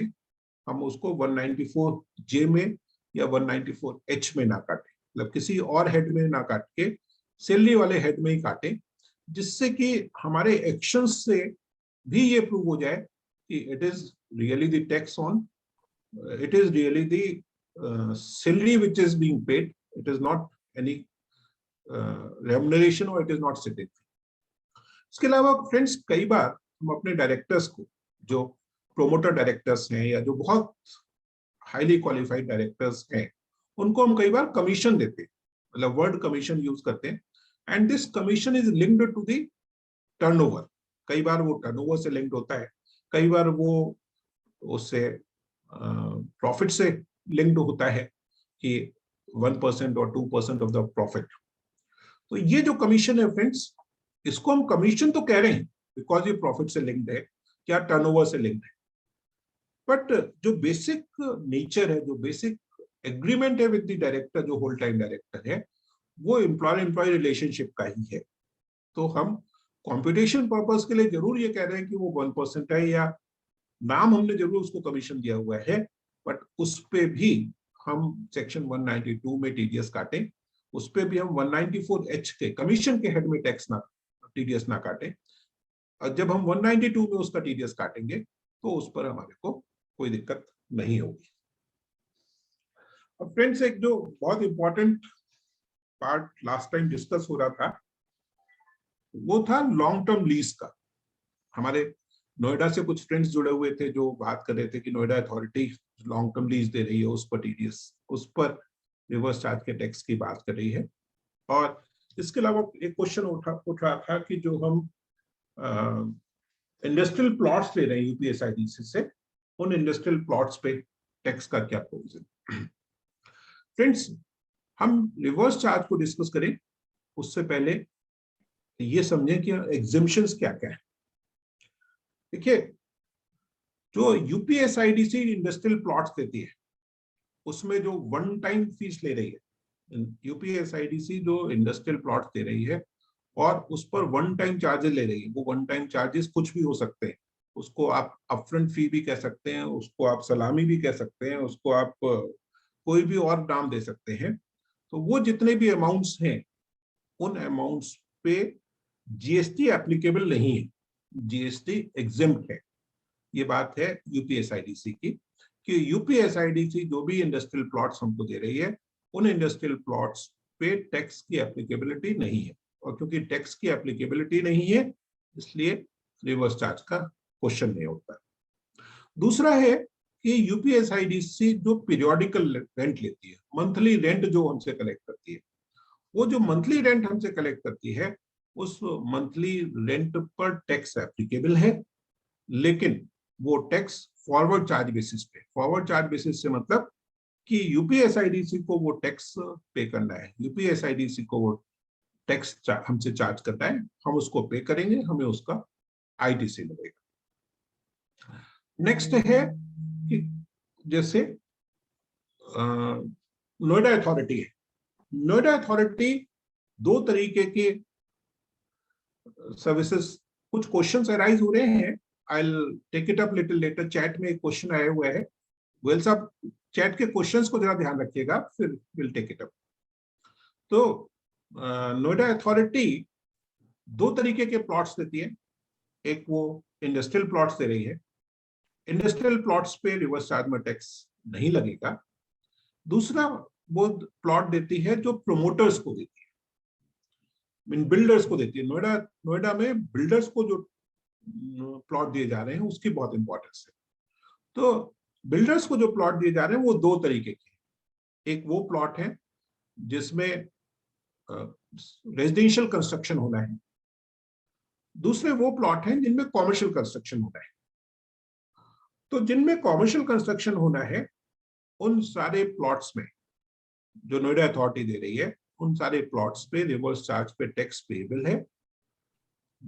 वो वर्ड कुछ भी हो, चाहे वो सलामी वर्ड हो, चाहे प्रीमियम वर्ड हो, चाहे अपफ्रंट अमाउंट हो, कोई भी अमाउंट हो, कॉमर्शियल प्लॉट्स में जितना भी अमाउंट हम इसमें दे रहे हैं उसमें 18% पे टैक्स रिवर्स चार्ज बेसिस पे देना है। मतलब ये जब अदरवाइज डेवलपमेंट फी कहलाती है, मतलब जिसमें डेवलपमेंट चार्जेस है कि लैंड डेवलपमेंट चार्जेस, जिसमें कि लैंड ओनर अपनी लैंड प्रोमोटर को दे देता है फॉर कंस्ट्रक्शन ऑफ प्रोजेक्ट्स, उसमें डेवलपमेंट फी है। वो एक अलग क्वेश्चन है, उसकी कॉन्स्टिट्यूशनल वैलिडिटी का एक अलग क्वेश्चन चैलेंज है। लेकिन जब कॉमर्शियल यूज के लिए, कॉमर्शियल कंस्ट्रक्शंस के लिए प्लॉट दिए जाएंगे तो उस पर रिवर्स चार्ज पे टैक्स पेएबल है और प्रोमोटर को उसका टैक्स रिवर्स चार्ज बेसिस पे देना है। दूसरा है रेजिडेंशियल के लिए। रेजिडेंशियल के लिए जो प्लॉट्स दिए जाएंगे वो प्लॉट्स पे टैक्स एप्लीकेबल, टैक्स से एग्जेम्प्टेड है। लेकिन ये जो रेजिडेंशियल कंस्ट्रक्शन के लिए प्लॉट्स दिए जा रहे हैं उन पर टैक्स जो एग्जेम्प्टेड है, वो एग्जेम्पशन की सर्टेन कंडीशंस हैं। कंडीशन क्या है कि रेजिडेंशियल प्लॉट, रेजिडेंशियल कंस्ट्रक्शन पे 1% या 5% दो रेट ऑफ टैक्स है। तो जो ड्यूरिंग कंस्ट्रक्शन सेल हुए उन पर 1% या 5% टैक्स पे हो जाता है। तो to the extent residential plot पे जो कंस्ट्रक्शन हुए उसमें 1% और 5% टैक्स पे हो गया, because this has been sold during construction, there is no problem, उसमें फिर एग्जेम्पशन चलेगा। लेकिन रेजिडेंशियल प्लॉट के कंस्ट्रक्शन का वो पोर्शन जो कंप्लीशन के बाद में सेल हुआ, जो रेजिडेंशियल कंप्लीशन के बाद में सेल हुआ, उस सेल पर रिवर्स चार्ज पे टैक्स लगेगा, बट उसकी मैक्सिमम वही 1% और 5% की कंडीशन रहेगी। तो friends, industrial plots no reverse charge on lump sum fee, mean plots for the purpose of construction to the promoter, commercial projects reverse charge पे GST पेएबल है। और जो रेजिडेंशियल फ्लैट्स हैं, रेजिडेंशियल प्लॉट्स हैं, उन पर रिवर्स चार्ज पे tax generally नहीं पेएबल है। जो कंप्लीशन सर्टिफिकेट के बाद में सेल होगी उससे रिलेटेड रिवर्स चार्ज पे टैक्स पेएबल है। अब जो पीरियोडिक रेंट्स हैं, पीरियोडिक रेंट्स में when the services, when this rent is being charged by the government या local authority, kindly note, government या local authority, अगर इन दो के द्वारा कोई सर्विसेज दी जा रही, मतलब रेंट अगर गवर्नमेंट या रेंट ले रहा है, मंथली लीज रेंट जैसे लेते हैं सर, मंथली जी, वो पीरियोडिक रेंट पे टैक्स पेएबल है, लेकिन फॉरवर्ड चार्ज बेसिस पे पेएबल है। फॉरवर्ड चार्ज बेसिस पे टैक्स देना होगा, नोएडा अथॉरिटी को देना होगा। लोकल अथॉरिटी अगर है तो रिवर्स चार्ज पे पे, गवर्नमेंट और लोकल अथॉरिटी पे कर रही है, मतलब उसको अगर पे कर रहे हैं तो हमको जीएसटी रिवर्स चार्ज पे देना है। यूपीएसआईडीसी सर, यूपीएसआईडीसी नॉट वो it is not GST number also, it is not a government, तो उनको फॉरवर्ड चार्ज पे चार्ज करना है और हमको उसका आईटीसी मिलेगा। अगर हम इंडस्ट्री है तो हमको उसका आईटीसी मिलेगा। but they are not mentioning their GST IN number। जी, वो अपना GST IN नंबर मेंशन नहीं करते अपने इनवॉइस पे। सर वो तो उनसे लड़ाई लड़नी पड़ेगी, लेकिन अगर जीएसटी उन्होंने चार्ज किया है तो रजिस्टर्ड भी जरूर होंगे, और रजिस्टर्ड है तो नंबर There is मिल देगा। question on this from Arun Gupta ji, ji chat में है। सर, आप पढ़ देंगे सर? नहीं, इसी पे क्वेश्चन था, यही था क्वेश्चन बेसिकली। अच्छा, ओके, चलिए। मैं पढ़ देता हूँ।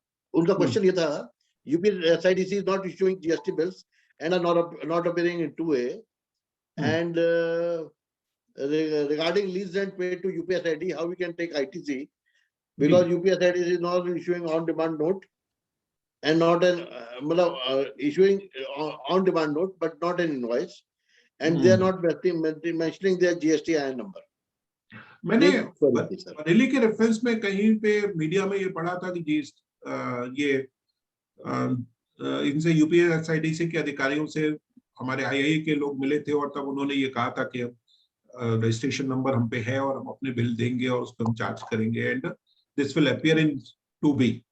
लेकिन अगर कोई भी ऐसी दिक्कत है तो यूपीएसआईडीसी के टॉप अधिकारी से हम सब लोग, तब आईआई इतनी स्ट्रॉन्ग बॉडी हो गई है कि हम सबसे दिनेश जी वो एक्चुअली अब बकायदा वो जीएसटी बिल इशू कर रहे हैं। जितने भी अलॉटीज हैं, they have to be careful that while paying their lease rent they must immediately also get their GST numbers updated with UPSIDA, and then they will see that their GST details will start getting reflected on GSTR 2A. Thereafter, it is also contingent upon allottees to ensure that they get the original copy of GST invoice, which is of course not coming. उसके लिए RM को लगातार chase करना पड़ेगा, and once this process starts, then it will start coming smoothly. So then we will request all our members to update those who are concerned with UPSIDC to update their GSTN number with them. दो hands raised हैं, अभी query take up कर ले या मैं अपना topic पूरा कर लूं तब करें? शोभित बाद में भी कर सकते हैं सर। हाँ, शोभित कुछ पूछना चाहते हैं। शोभित, आप अपना वीडियो ऑन करिए। हेलो। हाँ शोभित जी। शोभित जी नहीं पूछ पा रहे। हाँ शोभित जी बताइए। आवाज आप अपना वो करिए, अनम्यूट करिए अपने आप को, अनम्यूट करिए पहले। हाँ सर, आरसीएम और ओशियन फीड पे क्या कहेंगे सर? अभी वो मेरे उसमें आएगा, मेरी डिस्कशन में वो आएगा। I'll come back on that. ठीक है सर, एक क्वेश्चन और था सर, जो आपने सर जी, अगर किसी फ्रेट पे हमने आरसीएम दे दिया और उस फ्रेट को हमने अपने एफआईआर रजिस्टर में कैपिटलाइज करा जी, तो उसकी आईटीसी अवेलेबल होगी नहीं होगी सर? नहीं, कैपिटलाइज किस हेड में किया है? तो मान ली प्लांट मशीनरी में करा है, बिल्डिंग में करा है? नहीं, दोनों अलग अलग बातें। अगर हमने उसको प्लांट एंड मशीनरी के लिए करा है तो उसका आईटीसी हमको मिलेगा। अगर वो हमने बिल्डिंग के लिए कैपिटलाइज किया है तो उसका आईटीसी नहीं मिलेगा, because those expenses are in connection with our new building. अगर वो बिल्डिंग रिपेयर से रिलेटेड है तो भी आप तो कह रहे हैं कैपिटलाइज है, तो कैपिटलाइज है तो नई बिल्डिंग हुई और नई बिल्डिंग है तो उसका आईटीसी मिलेगा। लेकिन अगर ये प्लांट एंड मशीनरी से रिलेटेड है तो उसका आईटीसी तो मिलेगा। जी, ठीक है, क्वेश्चन कवर वो मेरी लिस्ट में है, अभी मैं उसको कवर करता हूँ। ओके। हरमीत जी कुछ पूछना चाहते हैं ना? हरमीत जी। हरी बाबू खंडेलवाल का फोन आ रहा है कि हमारी वीडियो कॉन्फ्रेंस नहीं चल रही है। उनका नंबर है Dinesh ji sir, good evening. Number दे दो सर। हेलो, प्रेजेंटेशन पूरा हो जाना हाँ, गुड दीजिए। इवनिंग, सुन पा रहे हैं सर? पहले सेशन पूरा कर लीजिए सर। हाँ, नहीं तो डिस्टर्ब हो जाएगा। प्रेमलता जी बाकी लोगों को म्यूट कर लीजिए सबको। डिस्टर्बेंस हो रहा है। हेलो 255 प्रेमलता म्यूट कर दीजिए सबको। बाकी सबको अनम्यूट कर दीजिए, म्यूट कर दीजिए।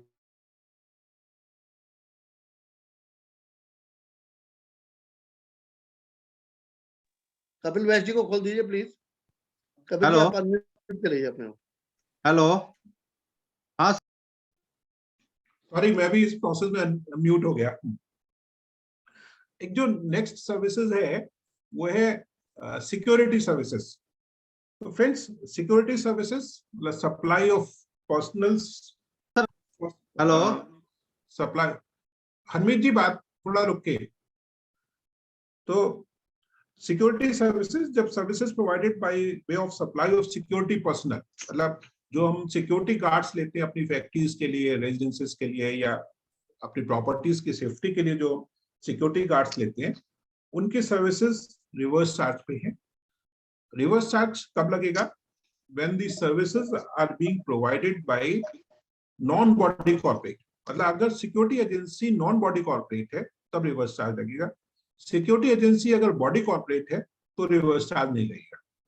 Recipient of service registered person होना चाहिए, मतलब रिसिपिएंट ऑफ सर्विस के केस में इस बात की इंपॉर्टेंस नहीं है कि वो बॉडी कॉर्पोरेट है या फैक्ट्री है या सोसाइटी है।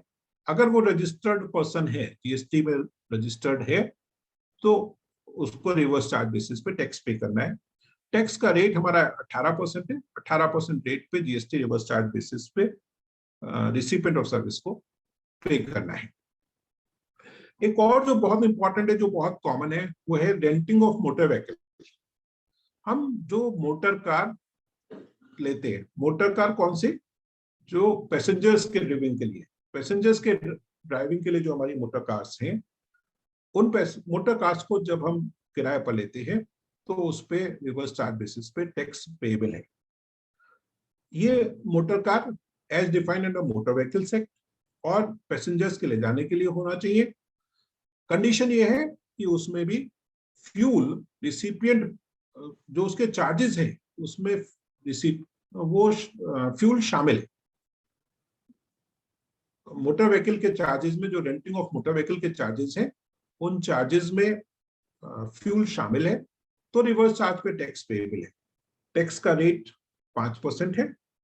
और ये कब है?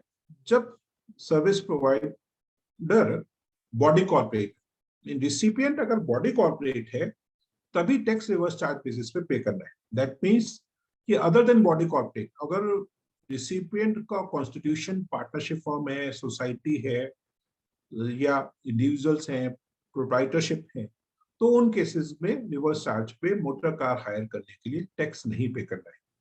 दूसरा, जब सर्विस प्रोवाइडर, जब मोटर व्हीकल प्रोवाइडर अगर बॉडी कॉर्पोरेट है तो उसको टैक्स फॉरवर्ड चार्ज पे करना है, पर टैक्स का रेट 5% है, जनरल रेट 5%।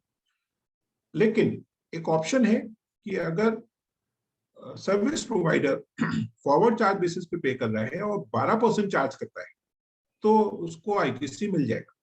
दैट मीन्स 5% का रेट विदाउट आईटीसी और 12% का rate with ITC. Reverse charge कब है?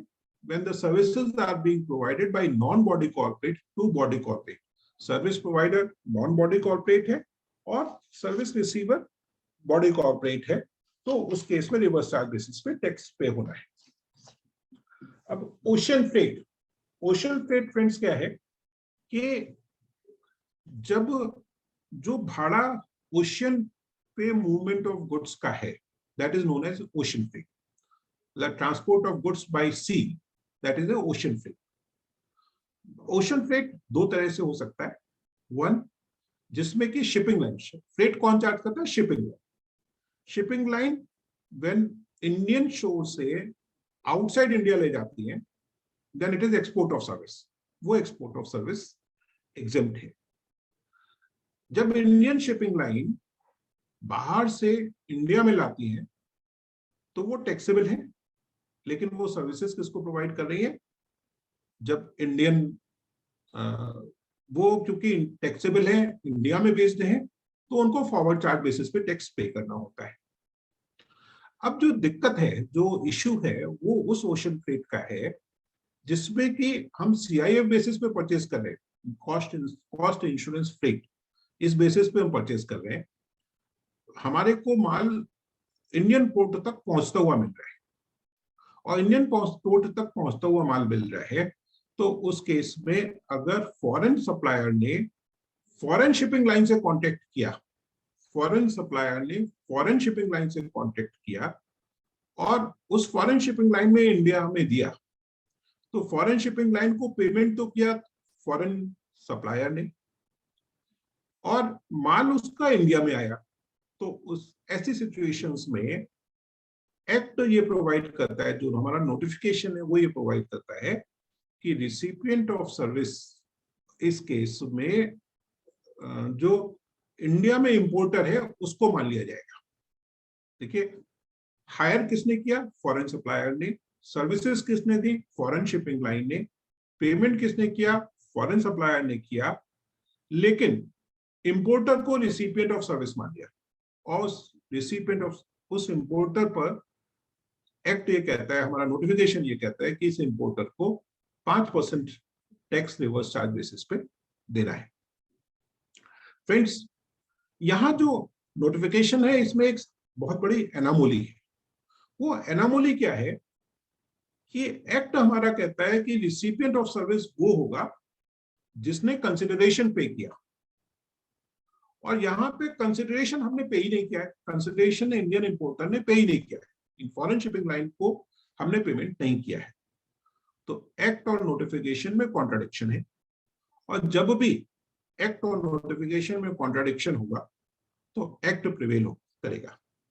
और ये मैटर गुजरात हाई कोर्ट में मोहित मिनरल्स के केसेस में गया था। गुजरात हाई कोर्ट ने ये होल्ड किया कि बाय नोटिफिकेशन इंडियन इंपोर्टर्स से ओशन फ्रेट पे जीएसटी नहीं मांगा जा सकता ऑन रिवर्स चार्ज बेसिस। तो उस प्रोविजन को, उस पार्ट ऑफ द नोटिफिकेशन को उन्होंने गुजरात हाई कोर्ट ने स्ट्रक डाउन कर दिया। वो मैटर सुप्रीम कोर्ट में। बट फ्रेंड्स, सुप्रीम कोर्ट में कुछ भी हो, किसी भी हालत में ये प्रोविजन अपहोल्ड नहीं हो सकता कोर्ट में। किसी ना किसी स्टेज पे अगर सरकार ये चाहती है कि इस ओशन फ्रेट पे रिवर्स चार्ज में टैक्स इंडियन इंपोर्टर पे करे, तो वैलिडली कलेक्शन के लिए रिसिपिएंट ऑफ सर्विस की डेफिनेशन को एक्ट में अमेंड करना पड़ेगा। बट टिल देन एक क्वेश्चन ये अराइज होता है कि डिपार्टमेंट तो नोटिफिकेशन से जा रहा है, डिपार्टमेंट यही इंसिस्ट कर रहा है कि इस ओशन फ्रेट पर हम टैक्स पे करें, और हम इंपोर्टर्स ये कहते हैं कि ये इलीगल है, अल्ट्रा वायरस दी एक्ट। इस बात को ध्यान में रखते हुए जो प्रैक्टिकल सॉल्यूशन है वो ये है कि अगर हमारी ऐसी एक्टिविटी है जिसपे कि हमको टैक्स कैश में देना पड़ रहा है, हमारी एक्टिविटी अगर ऐसी है जिसमें कि हमको टैक्स कैश में देना पड़ रहा है, तो हम ओशन फ्रेट पर जीएसटी पे कर दें, रिवर्स चार्ज बेसिस पे जीएसटी पे कर दें, उसका आईटी से ले लें, सारी सिचुएशन रेवेन्यू न्यूट्रल हो जाएगी, हमारे अपने पास से कुछ नहीं जाएगा। लेकिन दो और क्लास ऑफ बिजनेस, एक तो वो जिनके आउटवर्ड सप्लाई, जिनके अपने गुड्स पर टैक्स नहीं है, एग्जेम्प्टेड है, तो दैट मीन्स उनके लिए कॉस्ट है, या वो सप्लायर्स, वो मैन्युफैक्चरर्स जिनका इन्वर्टेड स्ट्रक्चर है। इन्वर्टेड स्ट्रक्चर क्या है? जिसमें कि rate of tax on output is lower than the rate of tax on input. मतलब फाइनल प्रोडक्ट का रेट सपोजिंग 5% है, और हमारा इनपुट का रेट भी 5% है, इनपुट का रेट 5% भी 18% भी है, तो मतलब हमारा क्रेडिट एक्यूमुलेट हो रहा है, और उस क्रेडिट एक्यूमुलेशन की वजह से हमें कभी टैक्स कैश में देना ही नहीं पड़ता। तो इन दोनों क्लास ऑफ मैन्युफैक्चरर्स के लिए, इन दोनों क्लास ऑफ रजिस्टर्ड पर्संस के लिए हमारी एडवाइस ये रही है कि आप इस पर टैक्स मत पे करिए। जब भी डिपार्टमेंट से ये या तो अमेंडमेंट का वेट करें, नहीं तो कभी भी ये होल्ड नहीं होगा, and we should contest for this tax. हमें गलत नहीं है, टैक्स पे नहीं करना चाहिए। अभी एक और सर्विसेज बस मैं लास्ट लेना चाहूंगा, वो है services provided by government. Friends, जो सर्विसेज गवर्नमेंट प्रोवाइड करती है, उन गवर्नमेंट की प्रोवाइडेड सर्विसेज पे भी रिवर्स चार्ज में टैक्स पेबल है। ये सर्विसेज, इसको लेके बहुत कंफ्यूजन होता है। Services provided by government, government includes central government, state government and union territory and local authority. मतलब गवर्नमेंट और लोकल अथॉरिटी ने अगर कोई भी सर्विसेज प्रोवाइड करी है तो हमको रिवर्स चार्ज बेसिस पे टैक्स पे करना है। अब इसमें जो वेरियस वो है, दो एग्जेम्पशंस हैं। एक एग्जेम्पशन है कि जब कोई सर्विसेज किसी एक्ट में रजिस्ट्रेशन के लिए प्रोवाइड की गई, मतलब कोई रजिस्ट्रेशन फी वगैरह दी गई है एक्ट में, या किसी लाइसेंस के लिए दी गई है, तो उस फीस पर टैक्स नहीं पे करना है, वो एग्जेम्पशन है। दूसरा है कि जब हम कोई टेस्टिंग चार्जेस या कैलिब्रेशन चार्जेस या कुछ सेफ्टी चेक वगैरह के पेमेंट करते हैं, उस पर टैक्स नहीं देना है। और तीसरा है कि अगर गवर्नमेंट के द्वारा प्रोवाइडेड ये सर्विस 5,000 रुपए तक की है, तब उस पर हमको टैक्स रिवर्स चार्ज बेसिस पे नहीं पे करना है। तो ये 3 एग्जेम्पशन हमको हैं। अदरवाइज जो बेसिक प्रोविजन है कि गवर्नमेंट के द्वारा या लोकल अथॉरिटी के द्वारा कोई भी सर्विसेज प्रोवाइड की गई है तो उस पर रिवर्स चार्ज बेसिस पे टैक्स पे। फ्रेंड्स, इस ब्रॉड फ्रेमवर्क में जो क्वेश्चंस अराइज होते हैं वो कौन से हैं? एक तो जो हमें फसाई को पेमेंट करना पड़ता है, जो फूड सेफ्टी डिपार्टमेंट को पे करना होता है, उसमें हम लोगों का व्यू ये है कि food safety department is not a government, it is not a local authority. और क्योंकि फूड सेफ्टी डिपार्टमेंट और ये फूड सेफ्टी डिपार्टमेंट ना गवर्नमेंट है ना लोकल अथॉरिटी है, इसलिए हमको रिवर्स चार्ज बेसिस पे टैक्स इस पे नहीं पे करना है। सिमिलरली पॉल्यूशन कंट्रोल फी, ये रजत जी का क्वेश्चन भी आया और इधर से मेरा टॉपिक में भी यही था कि जो पॉल्यूशन कंट्रोल फी है, पॉल्यूशन कंट्रोल फी पॉल्यूशन कंट्रोल बोर्ड को पे होती है। Again, pollution control board is neither the government nor the local authority, इसलिए इस पर भी रिवर्स चार्ज बेसिस पे टैक्स पे नहीं होना है। देन बॉयलर इंस्पेक्शन फी, ये जो इंस्पेक्शन फी है ये टेस्टिंग वगैरह के लिए है, हालांकि इसका पेमेंट गवर्नमेंट को होता है, लेकिन क्यों इस पर एग्जेम्पशन है। देन आरओसी फी, इन रजिस्ट्रार ऑफ कंपनीज को जो पेमेंट होता है, रजिस्ट्रार ऑफ कंपनीज को 2 तरह के पेमेंट होते हैं। एक तो कंपनी के इनकॉर्पोरेशन, तो जो कंपनी के इनकॉर्पोरेशन है वो रजिस्ट्रेशन फी या लाइसेंस फी हुआ, इसलिए वो एग्जम्प्ट है। लेकिन जो फी हम रेगुलर बेसिस पे फाइलिंग फी देते हैं, मीन रिटर्न फाइलिंग फी देते हैं, जो हमारे पीरियोडिकल रिटर्न जाते हैं या जो एनुअल रिटर्न जाते हैं, वो टैक्सेबल हैं, लेकिन 5,000 का एग्जेम्पशन। तो अगर पर रिसीट 5,000 रुपए से कम है, वो जनरली आरओसी की जो फीस है वो 5,000 से कम है, और क्योंकि वो फीस 5,000 से कम है इसलिए उन पर टैक्स रिवर्स चार्ज बेसिस पे नहीं आता। देन जो वेट्स एंड मेजरमेंट डिपार्टमेंट को हम पेमेंट करते हैं, वो weights and measurement department again testing का लेता है। जो हमारे वेट्स हैं, जो हमारे बाट और माप हैं, उनको हम जो पेमेंट करते हैं उस पे रिवर्स चार्ज इसलिए नहीं लगेगा क्योंकि वो टेस्टिंग चार्जेस है, उसका एग्जेम्पशन है। मंडी शुल्क, जो मंडी समिति को हम पेमेंट करते हैं, जो मंडी शुल्क के नाम से देते रही है, अभी कुछ स्टेट्स में लग भी नहीं रही है मंडी शुल्क, वो मंडी शुल्क एपीएमसी की फी है, मतलब एग्रीकल्चर प्रोड्यूस से रिलेटेड है, उसका एक अलग से एग्जेम्पशन है, इसलिए वो रिवर्स चार्ज पे नहीं एप्लीकेबल होगा। नगर निगम जो हमसे house tax, water tax collect करता है, उसके लिए थोड़ा सा डाउट है, लेकिन हमारा प्राइमा फेसी ऐसा लगता है कि it is a tax, there is no service. मतलब जो house tax, water tax, sewer tax हमसे कलेक्ट करता है नगर निगम, उस पर रिवर्स चार्ज में टैक्स नहीं पेबल है।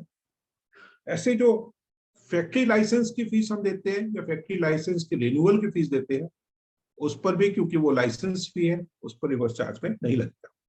अब क्वेश्चन उठता है कि जब इतने सारे हमने कह दिया कि एग्जेम्पशंस हैं, इस पर टैक्स नहीं पड़ रहा है, तो आखिर टैक्स पड़ना किस पे? तो जो वो है बेसिक कंडीशन है, जो बेसिक बात है वो ये है कि जैसे नगर निगम अगर अपनी कोई दुकानें बनाए और उसको किराए पर उठा दे तो उन दुकानों पर टैक्स पड़ेगा, लेकिन अगर नगर निगम हाउस टैक्स ले रहा है तो उस पर टैक्स रिवर्स चार्ज बेसिस पे नहीं लगेगा। तो friends, these were the main provisions. वैसे तो रिवर्स चार्ज ऐसा सब्जेक्ट है जिसमें कि बहुत पूरे दिन डिस्कस किया जा सकता है, लेकिन जैसा दिनेश भाई ने कहा था कि हमको इसको 1 घंटे में लगभग फिनिश कर लेना चाहिए, तो मैं अपने इस टॉपिक में यही बस बताना चाहता था। And now I would request कि हाउस को ओपन कर दें फॉर एनी डिस्कशंस या फॉर एनी क्वेरीज। हरमीत जी का कुछ क्वेरी आ रही है कोई? हाँ हरमीत जी, क्वेरीज आ रही हैं। बहुत अच्छा डेलिब्रेशन आपका रहा है और हम लोग जो है गुड इवनिंग डिफरेंशिएट कर पा रहे हैं कि विभाग से 2 चीजों में हम क्या। Sir good evening. हाँ जी, गुड इवनिंग जी। हाँ सर, एक्चुअली मेरी एक क्वेरी है कि अगर फ्रेट हम आरसीएम, जो फ्रेट के ऊपर आरसीएम है, अगर हम सप्लायर से फ्रेट चार्ज करते हैं, जैसे कि एक सप्लायर को हम गुड्स भी सेल कर रहे हैं, तो सप्लायर ने कहा कि आप मेरे को पहुंचा के दीजिए, तो हमने जो फ्रेट है वो सप्लायर से चार्ज कर लिया और ट्रांसपोर्टर को पे कर दिया, ठीक है सर? तो उस पे आरसीएम लगेगा क्या? क्योंकि हमारा ना तो ना इनकम है ना एक्सपेंडिचर है वो। नहीं, लेकिन आप शायद आप जिसको सप्लायर बोल रहे हो वो शायद कस्टमर है, कि कस्टमर को हमने माल पहुंचा के दिया है बिल्कुल और बिल्कुल फ्रेट अलग से चार्ज कर लिया है। बिल्कुल बिल्कुल बिल्कुल। देखिए, सबसे इंपॉर्टेंट क्वेश्चन ये है कि जिस ट्रांसपोर्ट कंपनी को आपने अरेंज किया है, जी जी वो ट्रांसपोर्ट कंपनी किसका एजेंट है? आपका एजेंट है या कस्टमर का एजेंट है? मतलब किसने अपॉइंट किया? कल नहीं, को अगर अपॉइंटमेंट तो डिस्प्यूट हमने होगा, हमने किया है और भाड़ा भी आप पे कर रहे हैं, अपॉइंटमेंट भी आपने किया और भाड़ा भी आप पे कर रहे हैं, ठीक है ना? बिल्कुल बिल्कुल। तो आपकी जो वैल्यू ऑफ गुड्स है वो पहुंचते हुए की वैल्यू हुई। हाँ, पहुंचते हुए वैल्यू हुई। आप अगर चीनी का रेट चार्ज कर रहे हैं, आप नॉर्मल पोस्ट में अगर आपकी वो 3500 रुपए क्विंटल है और भाड़ा जी जी मिला के वो 3600 रुपए क्विंटल हो जाता है, तो आपको बिल्कुल। 3600 रुपए पे रेट ऑफ टैक्स लगाना है। हाँ, नहीं हमने क्या किया, हमने 3500 रुपए बेसिक और 100 रुपए का फ्रेट लगाया, बिल्कुल और 100 रुपए ठीक का है, फ्रेट ही हमने ट्रांसपोर्टर को पे कर दिया। वो तो ठीक है, लेकिन जी आपको करना ये है कि 3600 रुपए पे आपको शुगर पे जो एप्लीकेबल रेट है, बाई चांस शुगर पे एप्लीकेबल रेट 5% है, ये आपकी एक कॉम्पोजिट सप्लाई है।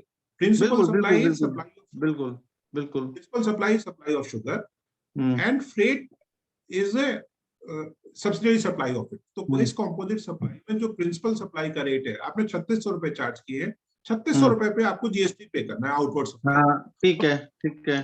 जो भाड़ा आपने ट्रांसपोर्टर को दिया, उस भाड़े पे 5% टैक्स आपको देना है, उसको आईटीसी मिल जाएगा आपको, लेकिन भाड़े पे टैक्स देना है। तो अच्छा, तो वो तो डबल टैक्सेशन हो गया कि भाड़े पे 2 बार लग गया। डबल टैक्सेशन नहीं है, यही तो मिसनॉमर है।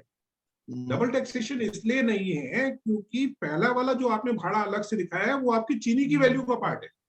और दोनों ही चीजें ना हमारी इनकम है ना एक्सपेंसेस है।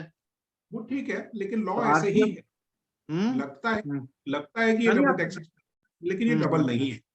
ओके ठीक है, बाकी कोई डाउट ओके हो तो हम लोग फिर से अलग से बात कर लेंगे। ओके सर, ओके कोई नहीं सर, ओके थैंक यू। जी सर। सुमलेश अग्रवाल जी, सुमलेश अग्रवाल जी प्लीज। वैश्य साहब नमस्कार। अभी हरमीत जी के क्वेश्चन से ये कनेक्टेड क्वेश्चन है कि अगर हमने उसको इनवॉइस के अंदर ऐड करके जीएसटी चार्ज कर लिया, स्टिल वी हैव टू पे द रिवर्स टैक्स? बिल्कुल देना है। रिवर्स चार्ज अलग से देना है। जो हमने इनवॉइस पे चार्ज किया है वो हमारी उन गुड्स की वैल्यू का पार्ट है। हम फ्रेट का नाम जरूर लिख रहे हैं, लेकिन वो गुड्स की वैल्यू है। जीएसटी लॉ में वो गुड्स की वैल्यू। अच्छा, एक आपने जीएसटीआर 1 के रिवीजन के बारे में करेक्शन के लिए बताया था। अगर फरवरी 21 की है, we have the time for up to September 22, या वो लैप्स हो चुका? नहीं, सितंबर 22 तक कर सकते हैं। नहीं, सितंबर ये है करेक्शन फरवरी 21 फाइनेंशियल ईयर 2021 का। Sorry. If it is February 21, then the time has lapsed. Okay, thank you. Pawan Gupta ji है कोई? पवन गुप्ता जी जी हाँ, नमस्कार सर। नमस्कार। सर मेरा क्वेश्चन ये है कि जैसे हम ट्रांसपोर्टर से सर्विस लेते हैं तो वो इनवाइस रिवर्स चार्ज में क्रिएट करता है। तो सपोज किसी ट्रांसपोर्टर ने वो इनवाइस अक्टूबर में जनरेट किया और वो इनवाइस प्रोसेस पे होते होते हमारे पास दिसंबर में आया अकाउंटिंग के लिए, तो हम तो दिसंबर में उसकी आरसीएम की लायबिलिटी ले पाते हैं जब हम अकाउंटिंग करते हैं। तो क्या कल को डिपार्टमेंट हमसे उसका इंटरेस्ट की लायबिलिटी मांग सकता है कि अक्टूबर में सर्विस आपने ली थी, आपने अकाउंटिंग भले ही लेट करी है, तो क्या 2 महीने का इंटरेस्ट हमसे मांग सकता है डिपार्टमेंट? बिल्कुल नहीं, क्योंकि सेक्शन 13 में जो रिक्वायरमेंट है वो है time of supply. Time of supply in case of reverse charge is the time of payment. आपने जब पेमेंट किया या जब का इनवॉइस से 2 महीना। तो अगर अक्टूबर का इनवॉइस है तो आप दिसंबर तक पे कर सकते हैं। आपने अगर अक्टूबर में पे किया है उसको तो नवंबर में पे कर सकते हैं। मतलब जब आपने इनवॉइस, जब आपने कैश का पेमेंट किया, मतलब उस सप्लायर को आपने, सप्लायर ऑफ फ्रेट को जब आपने पेमेंट किया है तब से 1 महीना और या इनवॉइस से 2 महीना, जो भी जल्दी हो। तो अक्टूबर का अगर इनवॉइस है तो दिसंबर तक आप पे। तो मतलब हमें ये इंश्योर करना है कि इनवाइस डेट से हमें 2 महीने के अंदर लायबिलिटी डिस्चार्ज कर देनी है। बिल्कुल। Time of supply is 2 months from the date of invoice. Sir एक क्वेश्चन और है, सर एक क्वेश्चन मेरा और है। पूछिए। सर जैसे आपने बताया कि ट्रांसपोर्टर के पास ऑप्शन होता है कि वो 5% चार्ज कर सकता है कि अगर वो आईटीसी नहीं ले रहा है, और 12% लेगा जब वो आईटीसी ले रहा है।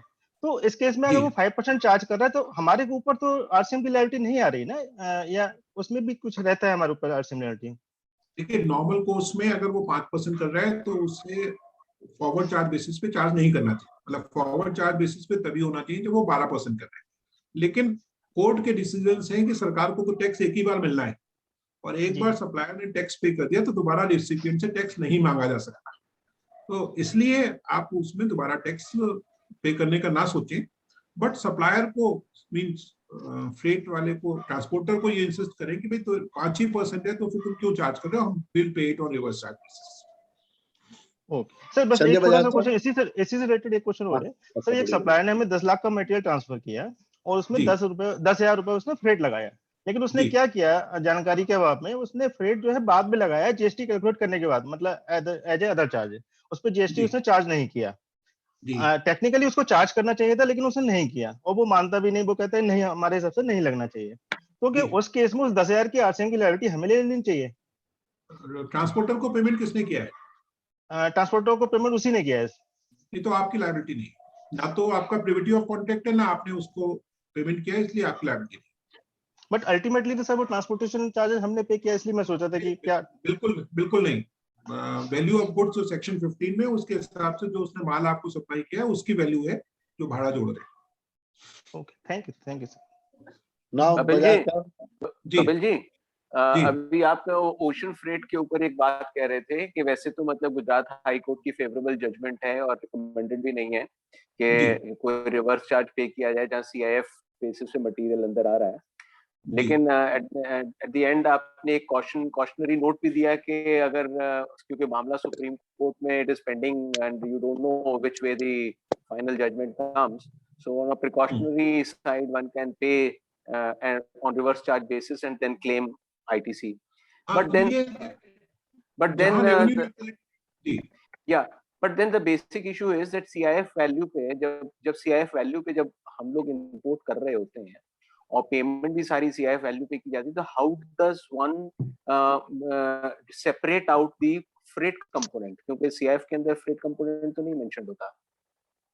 जी, उसमें उसका फॉर्मूला दिया हुआ है, मैं आपको अलग से बताता हूँ कि वो एक फॉर्मूला दिया हुआ है जिसमें कि अगर फ्रेट का कंपोनेंट आपको मालूम है शिपिंग लाइन के बिल के थ्रू तो उस पे 5% पे कर दीजिए, अदरवाइज कुछ वो 1% या 1.5% of the value of goods है, तो एक्ट में वो अलग से दिया हुआ है उसका रेट ऑफ टैक्स। जी जगमोहन जी। भाई साहब नमस्कार। सर मेरे को एक चीज जानकारी चाहिए सर, जो आपका एडवोकेट के लिए जो पेमेंट करा है उसमें क्या अमाउंट रहती है और किस अमाउंट पे चार्ज होगा जीएसटी रिवर्स चार्ज? वो हर तरीके से फ्री है, कोई बेसिक एग्जेम्पशन नहीं है, और एडवोकेट को बिजनेस एंटिटी ने कोई भी पेमेंट अगर किया है तो उस पर 18% से रिवर्स चार्ज बेसिस पे पेबल है। अच्छा, किसी भी अमाउंट पे? जी, किसी भी मिनिमम अमाउंट का कोई क्राइटेरिया नहीं है? जी, मिनिमम अमाउंट वाली कोई क्राइटेरिया नहीं है? जी। संजय बजाज जी का रह गया। Thank you. ये संजय जी का तो हो गया था। नहीं हुआ है। नहीं हुआ है। नहीं, संजय जी का नहीं हुआ है। संजय जी प्लीज।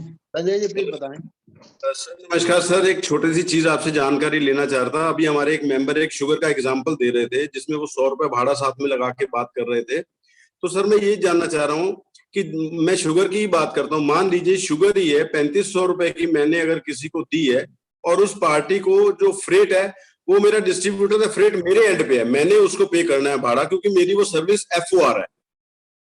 तो सर वो 3500 रुपए में से क्या मैं फ्रेट इन्वर्ट करके 100 रुपए कम करके 3400 रुपए चार्ज कर लेता हूँ, क्योंकि पार्टी ने 3500 रुपए शुगर है, 100 रुपए उसने भाड़ा दिया तो उसको 3400 रुपए का पड़ेगा, मगर मैं टैक्स तो जीएसटी जो है वो 3500 पर ही पे कर रहा हूँ। तो सर क्या ये प्रैक्टिस ठीक है? मैं समझ नहीं पाया आप क्या कह रहे हैं। 3400 रुपए आपने चार्ज किया, फिर 100 रुपए कैसे लेंगे उससे कस्टमर से? नहीं सर, मान लीजिए सर मैंने आप ही को कोई प्रोडक्ट भेजना है, उसमें उसकी सर्विस मेरी FOR है, आपकी डिलीवरी आपके पॉइंट तक की डिलीवरी है सर मेरी जी। शुगर का एक बैग मैं आपको भेजता हूँ, उसकी कीमत मान लेते हैं कि 3500 रुपए और उसके ऊपर भाड़ा 100 रुपए है। एक क्योंकि भाड़ा वो मेरे एंड पर पे होना है तो मैं बिल के अंदर 3500 रुपए शुगर का चार्ज करता हूँ और उसके नीचे लिख दो लेस फ्रेट इनवर्ड, मतलब 100 रुपए उसके अंदर जो भाड़ा आपने देना वो मैं कम कर देता हूँ ऑलरेडी, तो 3400 रुपए हो गए। मतलब वो 100 रुपए भाड़ा आपने इसलिए कम कर दिया क्योंकि वो एफओ आपने बिल्टी जो बनाई है वो फ्रेट टू पे की बनाई है, यस यस यस यस, है ना। लेकिन Is it otherwise true or no? जी। अदरवाइज 3500 रुपए आपका एफओआर प्राइस है। हाँ जी सर। देखिए जीएसटी लॉ इसमें दो एस्पेक्ट्स हैं, वन इज सेक्शन 15 जो वैल्यूएशन का है। तो चीनी की क्योंकि वैल्यू आपने एफओआर तय करी है, जी सर। तो एफओआर वैल्यू आपकी 3500 रुपए है, तो 3500 रुपए पर ही जीएसटी पेएबल है। और जो 100 रुपए आपने 100 रुपए उसने पे करे, कस्टमर ने जो 100 रुपए पे करे वो आपके बिहाफ पे पे करे। ट्रांसपोर्टर से आपका कॉन्टेक्ट था, कल को अगर भाड़े का डिस्प्यूट हो जाए तो ट्रांसपोर्टर आप पर मुकदमा दायर करेगा for recovery of that thing. That means मतलब ये जो लैंग्वेज मैं यूज कर रहा हूँ ये है कि मतलब privity of contact with the transporter आपका और ट्रांसपोर्टर का है।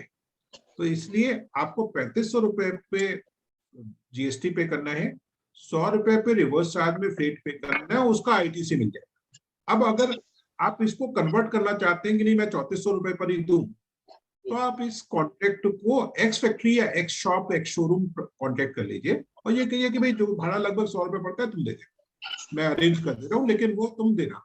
मतलब उसमें जो ट्रांसपोर्टर का बिल होगा वो कस्टमर के नाम होगा, वो आपके नाम में नहीं होगा। ट्रांसपोर्टर जो भाड़ा करेगा आपसे वो आपके बुक्स में वो भाड़ा नहीं पड़ेगा। ठीक है सर। सर एक मैं ये कहना चाहता कि सर इसमें मेरा एक क्वेश्चन है। सर एक मिनट सर मैं ये कहना चाह रहा था जीएसटी तो ऑलरेडी हम 3500 पर ही पे कर रहे हैं। जीएसटी में ऐसा नहीं कि 3400 पर हम चार्ज कर रहे हैं, जीएसटी तो 3500 पर ही पे कर रहे हैं। हाँ, फिर आप रिवर्स चार्ज से बचना चाहते? नहीं सर, मैं किसी चीज से बचना नहीं चाहता। प्लीज यू एडवाइज अस कि क्या तरीका अडॉप्ट कर, बस। और देखो ये सब कॉन्ट्रैक्ट की बात है। अगर कॉन्ट्रैक्ट आपका एफओआर का है तो जो एफओआर प्राइस है उस पर ही जीएसटी पेबल है, और भाड़ा एफओआर केस में नेचुरली आप ट्रांसपोर्टर को अरेंज करेंगे, तो ट्रांसपोर्टर को जो अरेंज करेंगे उस पे जीएसटी आपको पे करना होगा रिवर्स चार्ज पे, एंड उसका आईटीसी मिलेगा। अगर कॉन्ट्रैक्ट आपका एक्स फैक्ट्री का है या एक्स डिपो का है तो उस केस में ट्रांसपोर्टर जो बिलिंग करेगा वो कस्टमर को बिलिंग करेगा, कस्टमर पे करेगा। अल्टीमेट बात शुगर के केस में सेम है क्योंकि दोनों पे रेट ऑफ टैक्स 5% है, मतलब भाड़े पे भी 5% है, शुगर पे भी 5% है, इसलिए दोनों अल्टीमेट बात वही है। कोई अल्टीमेट इम्पैक्ट या सरकार को कोई फर्क नहीं पड़ता, बट प्रोसीजर जो लॉ में है वो यही है।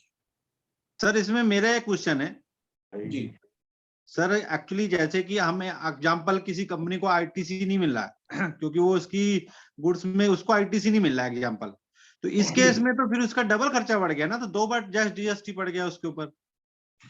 लॉ तो यही है हरमीत जी, जो जिसको आईटीसी नहीं मिल रहा है वो भी टैक्स पे करके माल खरीदता है।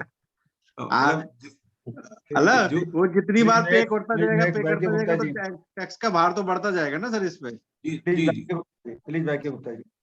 हाँ जी ओके, हाँ आगे गुप्ता जी, भाई गुप्ता जी। सर नमस्कार सर। नमस्कार sir, this is my job question was on job work paid. Suppose मेरे यहाँ कोई बिल्डर्स काम करते हैं, पहले मैं आरसीएम में उनका जो अनरजिस्टर्ड है वो इंडिविजुअल्स है, उनको मैं ऑनलाइन पेमेंट करता हूँ, उनका टीडीएस में काटता हूँ और जमा करता हूँ under the income tax law. एक पहले तो कुछ मटेरियल्स में उनकी दुकान पर या उनके घर पे भेजता था बाई ट्रक, वो वहां फैब्रिकेट करते थे, मेरे को वापस करते थे। अब वो ट्रांसपोर्टेशन कॉस्ट बचाने के लिए they have started working in my factory, so I am not sending the material to them. तो पहले आरसीएम में जॉब वर्क पे आरसीएम था, बीच में बंद हो गया था, वो दोबारा तो लागू नहीं हुआ ना सर? ये नहीं, जॉब वर्क पे आरसीएम नहीं है, और जीएसटी रिजीम में कभी भी नहीं रहा है जॉब वर्क पे, एक्सेप्ट कि जुलाई 17 से अक्टूबर तक अनरजिस्टर्ड से सर्विसेज लेने पे टैक्स था। वही अनरजिस्टर्ड की बात कर रहा हूँ सर मैं। जी अनरजिस्टर्ड की बात कर रहा हूँ। अब नहीं है, अब नहीं है ना sir. Thank you very much sir, thank you very much. Rajkumar ji. जी राजकुमार जी। राजकुमार जी प्लीज। हाँ सर मेरा क्वेश्चन ये है कि हम लोग एक पार्टी को ऑर्डर दिए हुए थे, उसमें क्या था कि उसका शिफ्टिंग यानी जो भी ट्रैक्टर लाएगा वो उसमें हम लोग उसको भाड़ा देंगे, ठीक है सर। अब साथ में क्या है कि जब वो भाड़ा जब देते हैं तो पार्टी क्या करती है, बिल्टी देती है, लेकिन जो बिल्टी दी है वो पार्टी के नाम पे होती है। तो ऐसी सिचुएशन में क्या हमारे ऊपर आरसीएम की लायबिलिटी आएगी? नहीं, आप फिर से बताइए, जो माल आ रहे हैं वो एफओआर आ रहे हैं? पार्टी को हम लोगों ने बोला कि जो भी बगास शिफ्टिंग का था, उसका बगास शिफ्टिंग का हम लोगों ने उसको ऑर्डर दिया हुआ है, और ऑर्डर में ये लिखा हुआ है कि जो भी ट्रैक्टर साहब लेके आएंगे उसका भाड़ा हम लोग पे करेंगे। अब क्या है कि वो ट्रक के माध्यम से, किसी के माध्यम से लाता है, और जो जिस ट्रक या माध्यम से लाता है वो जो बिल चार्ज करता है वो पार्टी को चार्ज करता है। पार्टी हम पे क्या करती है, बिल लगा देती है, वो वाले बिल लगा देती है और अपना एक लेटर पैड पे लिख के दे देती है। तो ऐसी सिचुएशन पे क्या शिफ्टिंग के ऊपर हमारा आरसीएम आएगा? मतलब भाड़ा आप पे कर रहे हो क्या? हम ये नहीं समझ पाए, भाड़ा भाड़ा नहीं कौन पे पे कर कर रहे रहा हैं, वो हमको एक बिल बना के भेज देता है, लेकिन इसमें हमारे ऑर्डर में लिखा हुआ है, भाड़े की बात लिखी गई है। मतलब जो बेसिक कंसेप्ट है वो ये है कि भाड़े का कॉन्ट्रैक्ट आपका होना चाहिए, पेमेंट आपका होना चाहिए। ये जो बैगाज शिफ्टिंग कर रहे हैं, ये आप विद इन द फैक्ट्री कर रहे हैं या कहीं से परचेज कर रहे हैं? विद इन द फैक्ट्री है, विद इन द फैक्ट्री है, विद इन द फैक्ट्री है। और बैगाज शिफ्टिंग के जो चार्जेस है उसमें भाड़ा शामिल है? उसमें भाड़ा जो उसका ट्रैक्टर लेके आएगा, वो ट्रैक्टर का भाड़ा जो भी लाने का पड़ेगा वो हम लोग पे करेंगे। मतलब ट्रैक्टर पर से? जी जी, ट्रैक्टर पे माल तो आया ही नहीं ना? माल नहीं आया, लेकिन ट्रैक्टर लाने का जो भाड़ा है वो ऑर्डर में इंक्लूड है। हाँ ठीक है, तो उसपे तो कोई टैक्स का सवाल ही नहीं है, कोई गुड्स का ट्रांसपोर्टेशन तो हुआ ही नहीं ना। मतलब ये तो वो हुआ कि जैसे कोई मोटर व्हीकल बाहर से आई तो उसने आपके फैक्ट्री तक आने का जो आपका ट्रांसपोर्टेशन हुआ उसका खर्चा। It is not GTA, GTA service में नहीं है। जी नहीं सर, जीटीए हुआ ना सर, ये हुआ तो क्या है सर, कहीं हेलो ये बगास ट्रांसपोर्ट कर रहे हैं ना एक जगह से दूसरी जगह? नहीं, ऑन रोड ट्रांसपोर्टेशन हम लोग बगास ट्रांसपोर्ट नहीं कर रहे हैं, हम लोगों ने बगास शिफ्टिंग का उसको ठेका दिया। शिफ्टिंग है तो ट्रांसपोर्ट ही है ना?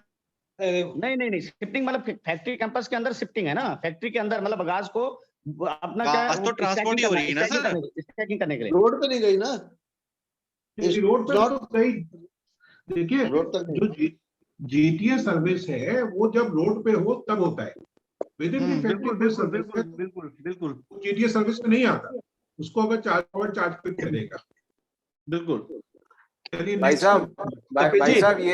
साहब ये जो आप बात कह रहे हैं ना कि विद इन फैक्ट्री जो आप शिफ्ट कर रहे हैं, this is nothing but technically material handling, and this would just be, this is simply material handling. This is nothing like shifting one product from one place to another, and therefore technically it is not a freight. This is simply material expenses का part है। Exactly. मतलब this is material handling। रजत जी बिल्कुल सही कहा आपने। और material handling के case में फॉरवर्ड चार्ज पे टैक्स पे कुछ इसमें रिवर्स चार्ज नहीं लगता। हाँ कपिल जी, ये आपने कहा था कि टैक्सी सर्विसेज में फ्यूल के साथ में अगर सर्विसेज हैं और बॉडी कॉर्पोरेट है तो रिवर्स चार्ज है, लेकिन अगर विदाउट फ्यूल कोई ले रहा है तो? अगर विदाउट फ्यूल ले रहा है तो उस पर रेट ऑफ टैक्स 18% है फॉरवर्ड चार्ज पे। फॉरवर्ड चार्ज पे और वो अनरजिस्टर्ड है अगर सर्विस प्रोवाइडर तो रिवर्स चार्ज लगेगा ना? अनरजिस्टर्ड लगेगा नहीं। अगर वो 18, अगर वो विदाउट फ्यूल दे रहा है फॉरवर्ड चार्ज बेसिस, तो वो विदाउट फ्यूल अगर दे रहा है तो उसमें रिवर्स चार्ज एप्लीकेबल नहीं है। रिवर्स चार्ज की एप्लीकेबिलिटी तभी है जब विद फ्यूल कर रहे हैं।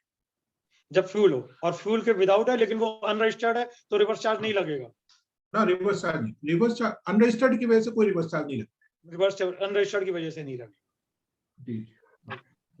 Hello, anybody else? Yes, can I speak? हाँ जी राजेश जी बताइए।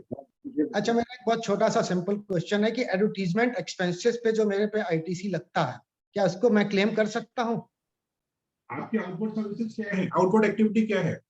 आउटपुट मेरी मैन्युफैक्चरिंग ऑफ प्रोडक्ट है, जिसके लिए मैं अपना एडवर्टीजमेंट कराता हूँ, कैलेंडर बनवाता हूँ जैसे। उस प्रोडक्ट पे आपका टैक्स लगता है? हाँ लगता है, कैलेंडर बनवा के बांटते हैं। कैलेंडर पे जो हम जीएसटी देते हैं वो क्या आईटीसी फॉर्म में क्लेम कर सकते हैं?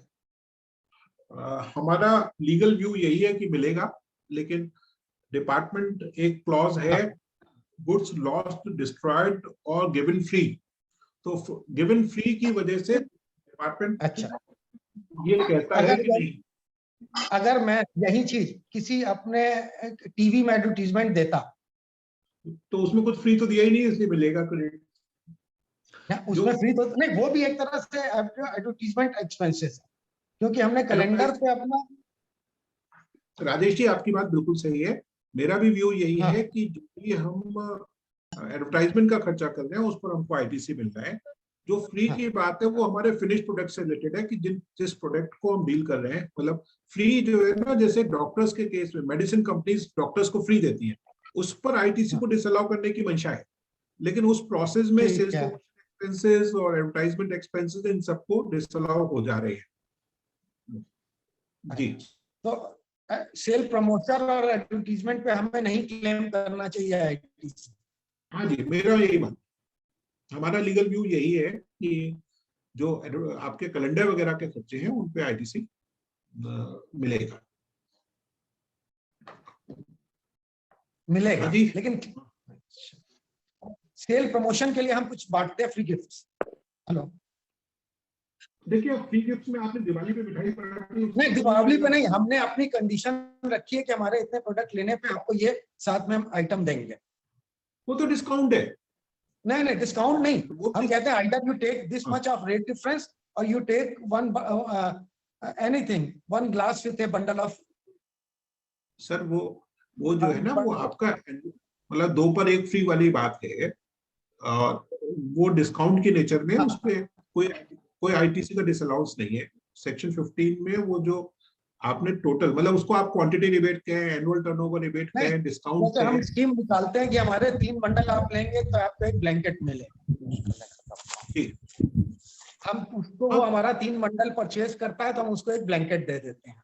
जी जी, ब्लैंकेट की जो परचेज उसके पे आईटीसी हमें मिलेगी कि नहीं? हमारे अपनी अंडरस्टैंडिंग में उस पर आईटीसी का कोई डिस्प्यूट नहीं है, आईटीसी मिलना चाहिए। कपिल जी, मैं एक बात पूछना चाहता हूँ, पंकज गुप्ता। जी सर, नमस्कार। नमस्कार वैश्य साहब, नमस्कार। नमस्कार अध्यक्ष जी नमस्कार, सब लोगों को नमस्कार। असल में पंकज जी पिछली बार आपका आशीर्वाद नहीं मिला था, हमने मिस किया आपको। नहीं, मैं I was there in your meeting, मैं था। अच्छा, लेकिन अच्छा। हाँ, कुछ मैंने पूछा नहीं था। मैं एक्चुअली इसलिए पूछ रहा हूँ, बात नहीं हो पाई आपकी। ये जो आप बता रहे हैं ना अभी, तो ये तो एक तरह से जैसा अभी राजेश जी ने बताया, ये तो गिफ्ट की तरह का हो गया ना। एंड यू से कि gift is not allowed, GST का जो हमें आईटीसी मिलना चाहिए वो गिफ्ट में अलाउड नहीं है, लास्ट टाइम जब बात हुई थी। So, ये सेल्स प्रमोशन है, ये सेल्स प्रमोशन है, ये 2 अलग बातें हैं सर। नहीं, सेल्स प्रमोशन भी मैं दोनों ही चीजें, बल्कि I think both the things are not allowed. Sales promotion में जैसे हम लोग, जैसा अभी आप बता रहे थे, कैलेंडर देते हैं या और इस तरह की चीजें देते हैं। सर देखिए, एडवर्टाइजमेंट एक्सपेंसेस का डिसअलाउंस कहीं नहीं है।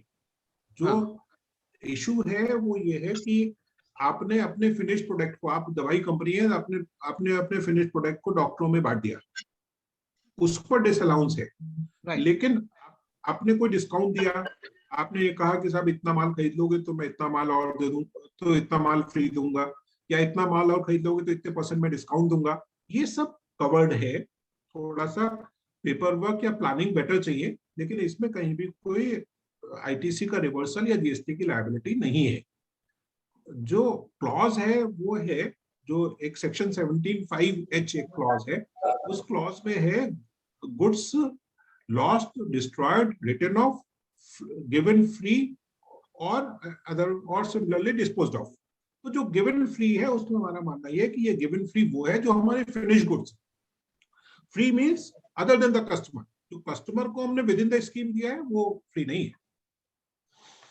ओके जी, बशर्ते स्कीम की वो सारी डिटेल्स अपने पास बहुत केयरफुली फाइल करके रखें, प्रूव करने के लिए आगे चल के। नहीं, इस पे सर्कुलर भी 2019 में आया हुआ है, बिजनेस प्रमोशन पे, इस पे अलाउ है आईटीसी। अश्वनी खंडेलवाल जी। नमस्कार सर। नमस्कार। मैं पूछ रहा था जो ट्रैवलिंग एक्सपेंसेस हम लोगों के होते हैं और इस पर जो जीएसटी लगता है 5%, जो ट्रैवलिंग एजेंसीज हैं वो 5% टैक्स चार्ज करती हैं, इस पर आईटीसी मिलेगा? हाँ मिलेगा। जो रेल का भाड़ा है, एयर का भाड़ा है, उस पर जो भी जीएसटी चार्ज होता है उस पर मिलेगा। होटल के स्टे पे मिलेगा, प्रोवाइडेड वो आपके उस स्टेट का हो जिस स्टेट में आपका प्रिंसिपल प्लेस है या जिस स्टेट में आप वो क्रेडिट लेना चाहते हैं। नहीं, अब्रॉड गए हैं, अगर अब्रॉड गए हैं, अब्रॉड में होटल वाला जीएसटी तो चार्ज करेगा नहीं, जो एयरलाइन चार्ज कर रही है उससे। नहीं, हमसे तो जो चार्ज कर रहा है वो एजेंट कर रहा है, उसने तो पूरा पैकेज दिया हमें, उसने पूरा पैकेज दिया और पूरे पैकेज का हमने उसे पेमेंट करा, उसने उस पर 5% टैक्स चार्ज कर लिया। अगर आप बिजनेस के लिए गए हैं तो उसका आईटीसी मिलेगा, मिल जाएगा। ओके जी जी जी, थैंक यू। युगांडा जाके मिलेगा सर, युगांडा जाके मिलेगा। हेलो सर, वैसे साहब सर एक चीज जानना चाहता हूँ। मेरा मतलब प्रिंसिपल प्लेस तो यूपी में है, मैं यहाँ बिजनेस कर रहा हूँ और उत्तराखंड में बिजनेस टूर पे जाता हूँ, तो वहां पर अगर मैं होटल लेता हूँ तो क्या उसका जीएसटी नहीं चार्ज कर पाऊंगा? तो उसमें हमारा पोर्टल नहीं अलाउ कर रहा है, लॉ तो अलाउ कर रहा है, पोर्टल नहीं अलाउ कर रहा है। Okay sir, okay sir, okay, thank you. साहब मैं समझता हूँ दिनेश जी प्लीज सर 6:45 बजने जा रहे हैं। बहुत अच्छी वैसे साहब की जो आप फीस देख रहे हैं जाती है कि घंटे बाद डबल हो जाती है, बहुत शार्प और टू द पॉइंट आ रहे वैसे साहब की हैं, फीस डबल हो जाती है। आ रहे हैं। मैं सबसे पहले तो अपने साथी मेंबर्स का बहुत बहुत अप्रिशिएट करूंगा, बहुत अप्रिशिएट करूंगा कि they are bringing in very good questions which have very sharp meaning, और बहुत बॉर्डर लाइन कहाँ क्रॉस हो जा रही है हम लोगों को नहीं पता चलता, और उसका आज हम लोग लाभ उठा पाए हैं आरसीएम में। और कपिल जी ने उसको भी दूध का दूध और पानी की कोशिश करी है आज हम लोगों के साथ बैठकर, किस तरह से उन्होंने डिफरेंशिएट करने की कोशिश करी, छोटी छोटी बातें, जिससे कि क्लैरिटी हमारी और बढ़ी है इस पर। डेफिनेटली अभी आज मुझे लगता है थोड़ा, हालांकि अटेंडेंस बहुत अच्छी थी, seeing election on mind, election के दौर में हम सभी लोग जो है काफी मतमस्त भी हो जाते हैं, तो लेकिन definitely there are more queries, और जो आज का सेशन मिस कर गए मैं उनसे भी अलग से रिक्वेस्ट करूंगा कि they would directly get in touch with Kapil Vaid साहब, तो जिससे कि उनकी जो क्वेरीज है इस आज के टॉपिक पर वो अपनी मेंटेन कर सकें, और कोई अगर बात रह भी गई है तो वो पूछी जा सकती है। सर्विसेज भी कई रह गई हैं विच कैन बी आस्क्ड, उस पर अगर कोई कंसर्न है तो वो डायरेक्ट संपर्क कर सकता है। Kapil ji is always available. Now with this great session, हम नेक्स्ट सेशन का जो हमारा टॉपिक होगा वो आज हम अभी अनाउंस नहीं कर रहे हैं, but will give you the topic for March बहुत जल्दी। और मुझे लगता है इलेक्शन की जब हमारी डेट आ जाएंगे, रिजल्ट आ जाएंगे 10 मार्च, उसके 1-2 दिन बाद ही नेक्स्ट सेशन हो पाएगा, तो वी आर कीपिंग। और इस बीच में 25 तारीख को कानपुर में फिजिकल सीसी हो रही है। They are not interested in hybrid, वो हम लोगों का आतिथ्य मेंटेन करना चाहते हैं, तो उसकी भी मैं रिक्वेस्ट करूंगा सभी से, सभी मेंबर की अपना कमर कस के वहां पर ज्यादा से ज्यादा मौजूद हो। अब तो बच्चों के लिए भी गवर्नमेंट ने आलोक जी को बोल दीजिए, दिनेश जी प्लीज ऑप्शन खोल दिया है। दिनेश जी प्लीज आलोक जी को बोलने दीजिए। सभी को बहुत बहुत नमस्कार। मैं पहले एक सूचना मैं जरूर शेयर कर रहा हूँ सर। राहुल बजाज जी जो एमिनेंट इंडस्ट्रियलिस्ट हैं, उनका निधन हो गया है, अभी कुछ समय पहले ही न्यूज आई, तो बस ये जानेंगे। Alok ji please, you are welcome. Now आप जरा वोट ऑफ थैंक्स भी पास करें और सीसी के बारे में भी। सर मैं यही कहना चाह रहा हूँ सर, बीच में सबसे पहले मैं सभी को बहुत बहुत नमस्कार। और सबसे पहले मैं दिनेश जी की बात का जवाब दूंगा। सर कानपुर में सीसी है, लेकिन कमर कसने की जरूरत नहीं है। सबको सादर आमंत्रण मैं दे रहा हूँ, लेकिन यहाँ पर ऐसी कोई टेंशन नहीं, कोई कमर कस के ना आए सर। कानपुर वाले सब बहुत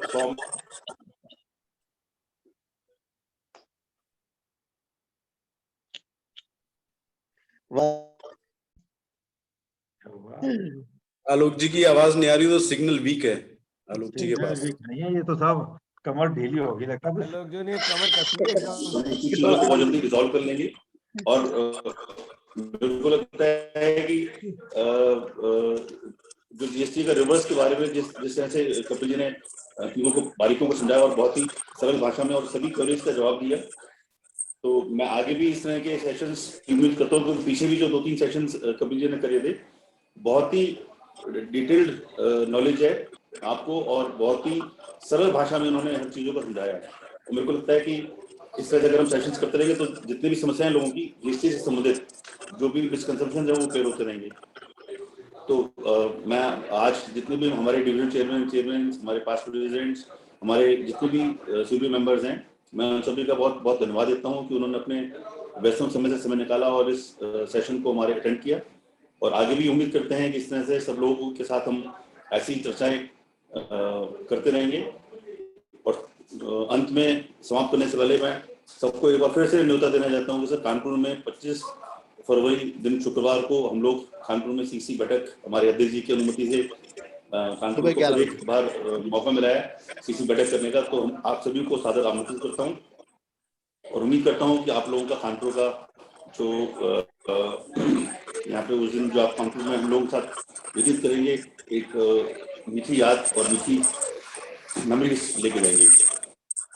इसी के साथ मैं सबको एक बार फिर से धन्यवाद देता हूँ और अपनी वाणी को ही विराम देता हूँ। बहुत बहुत धन्यवाद sir. Thank you sir. Thank you Alok भैया। Thank you thank you so much sir.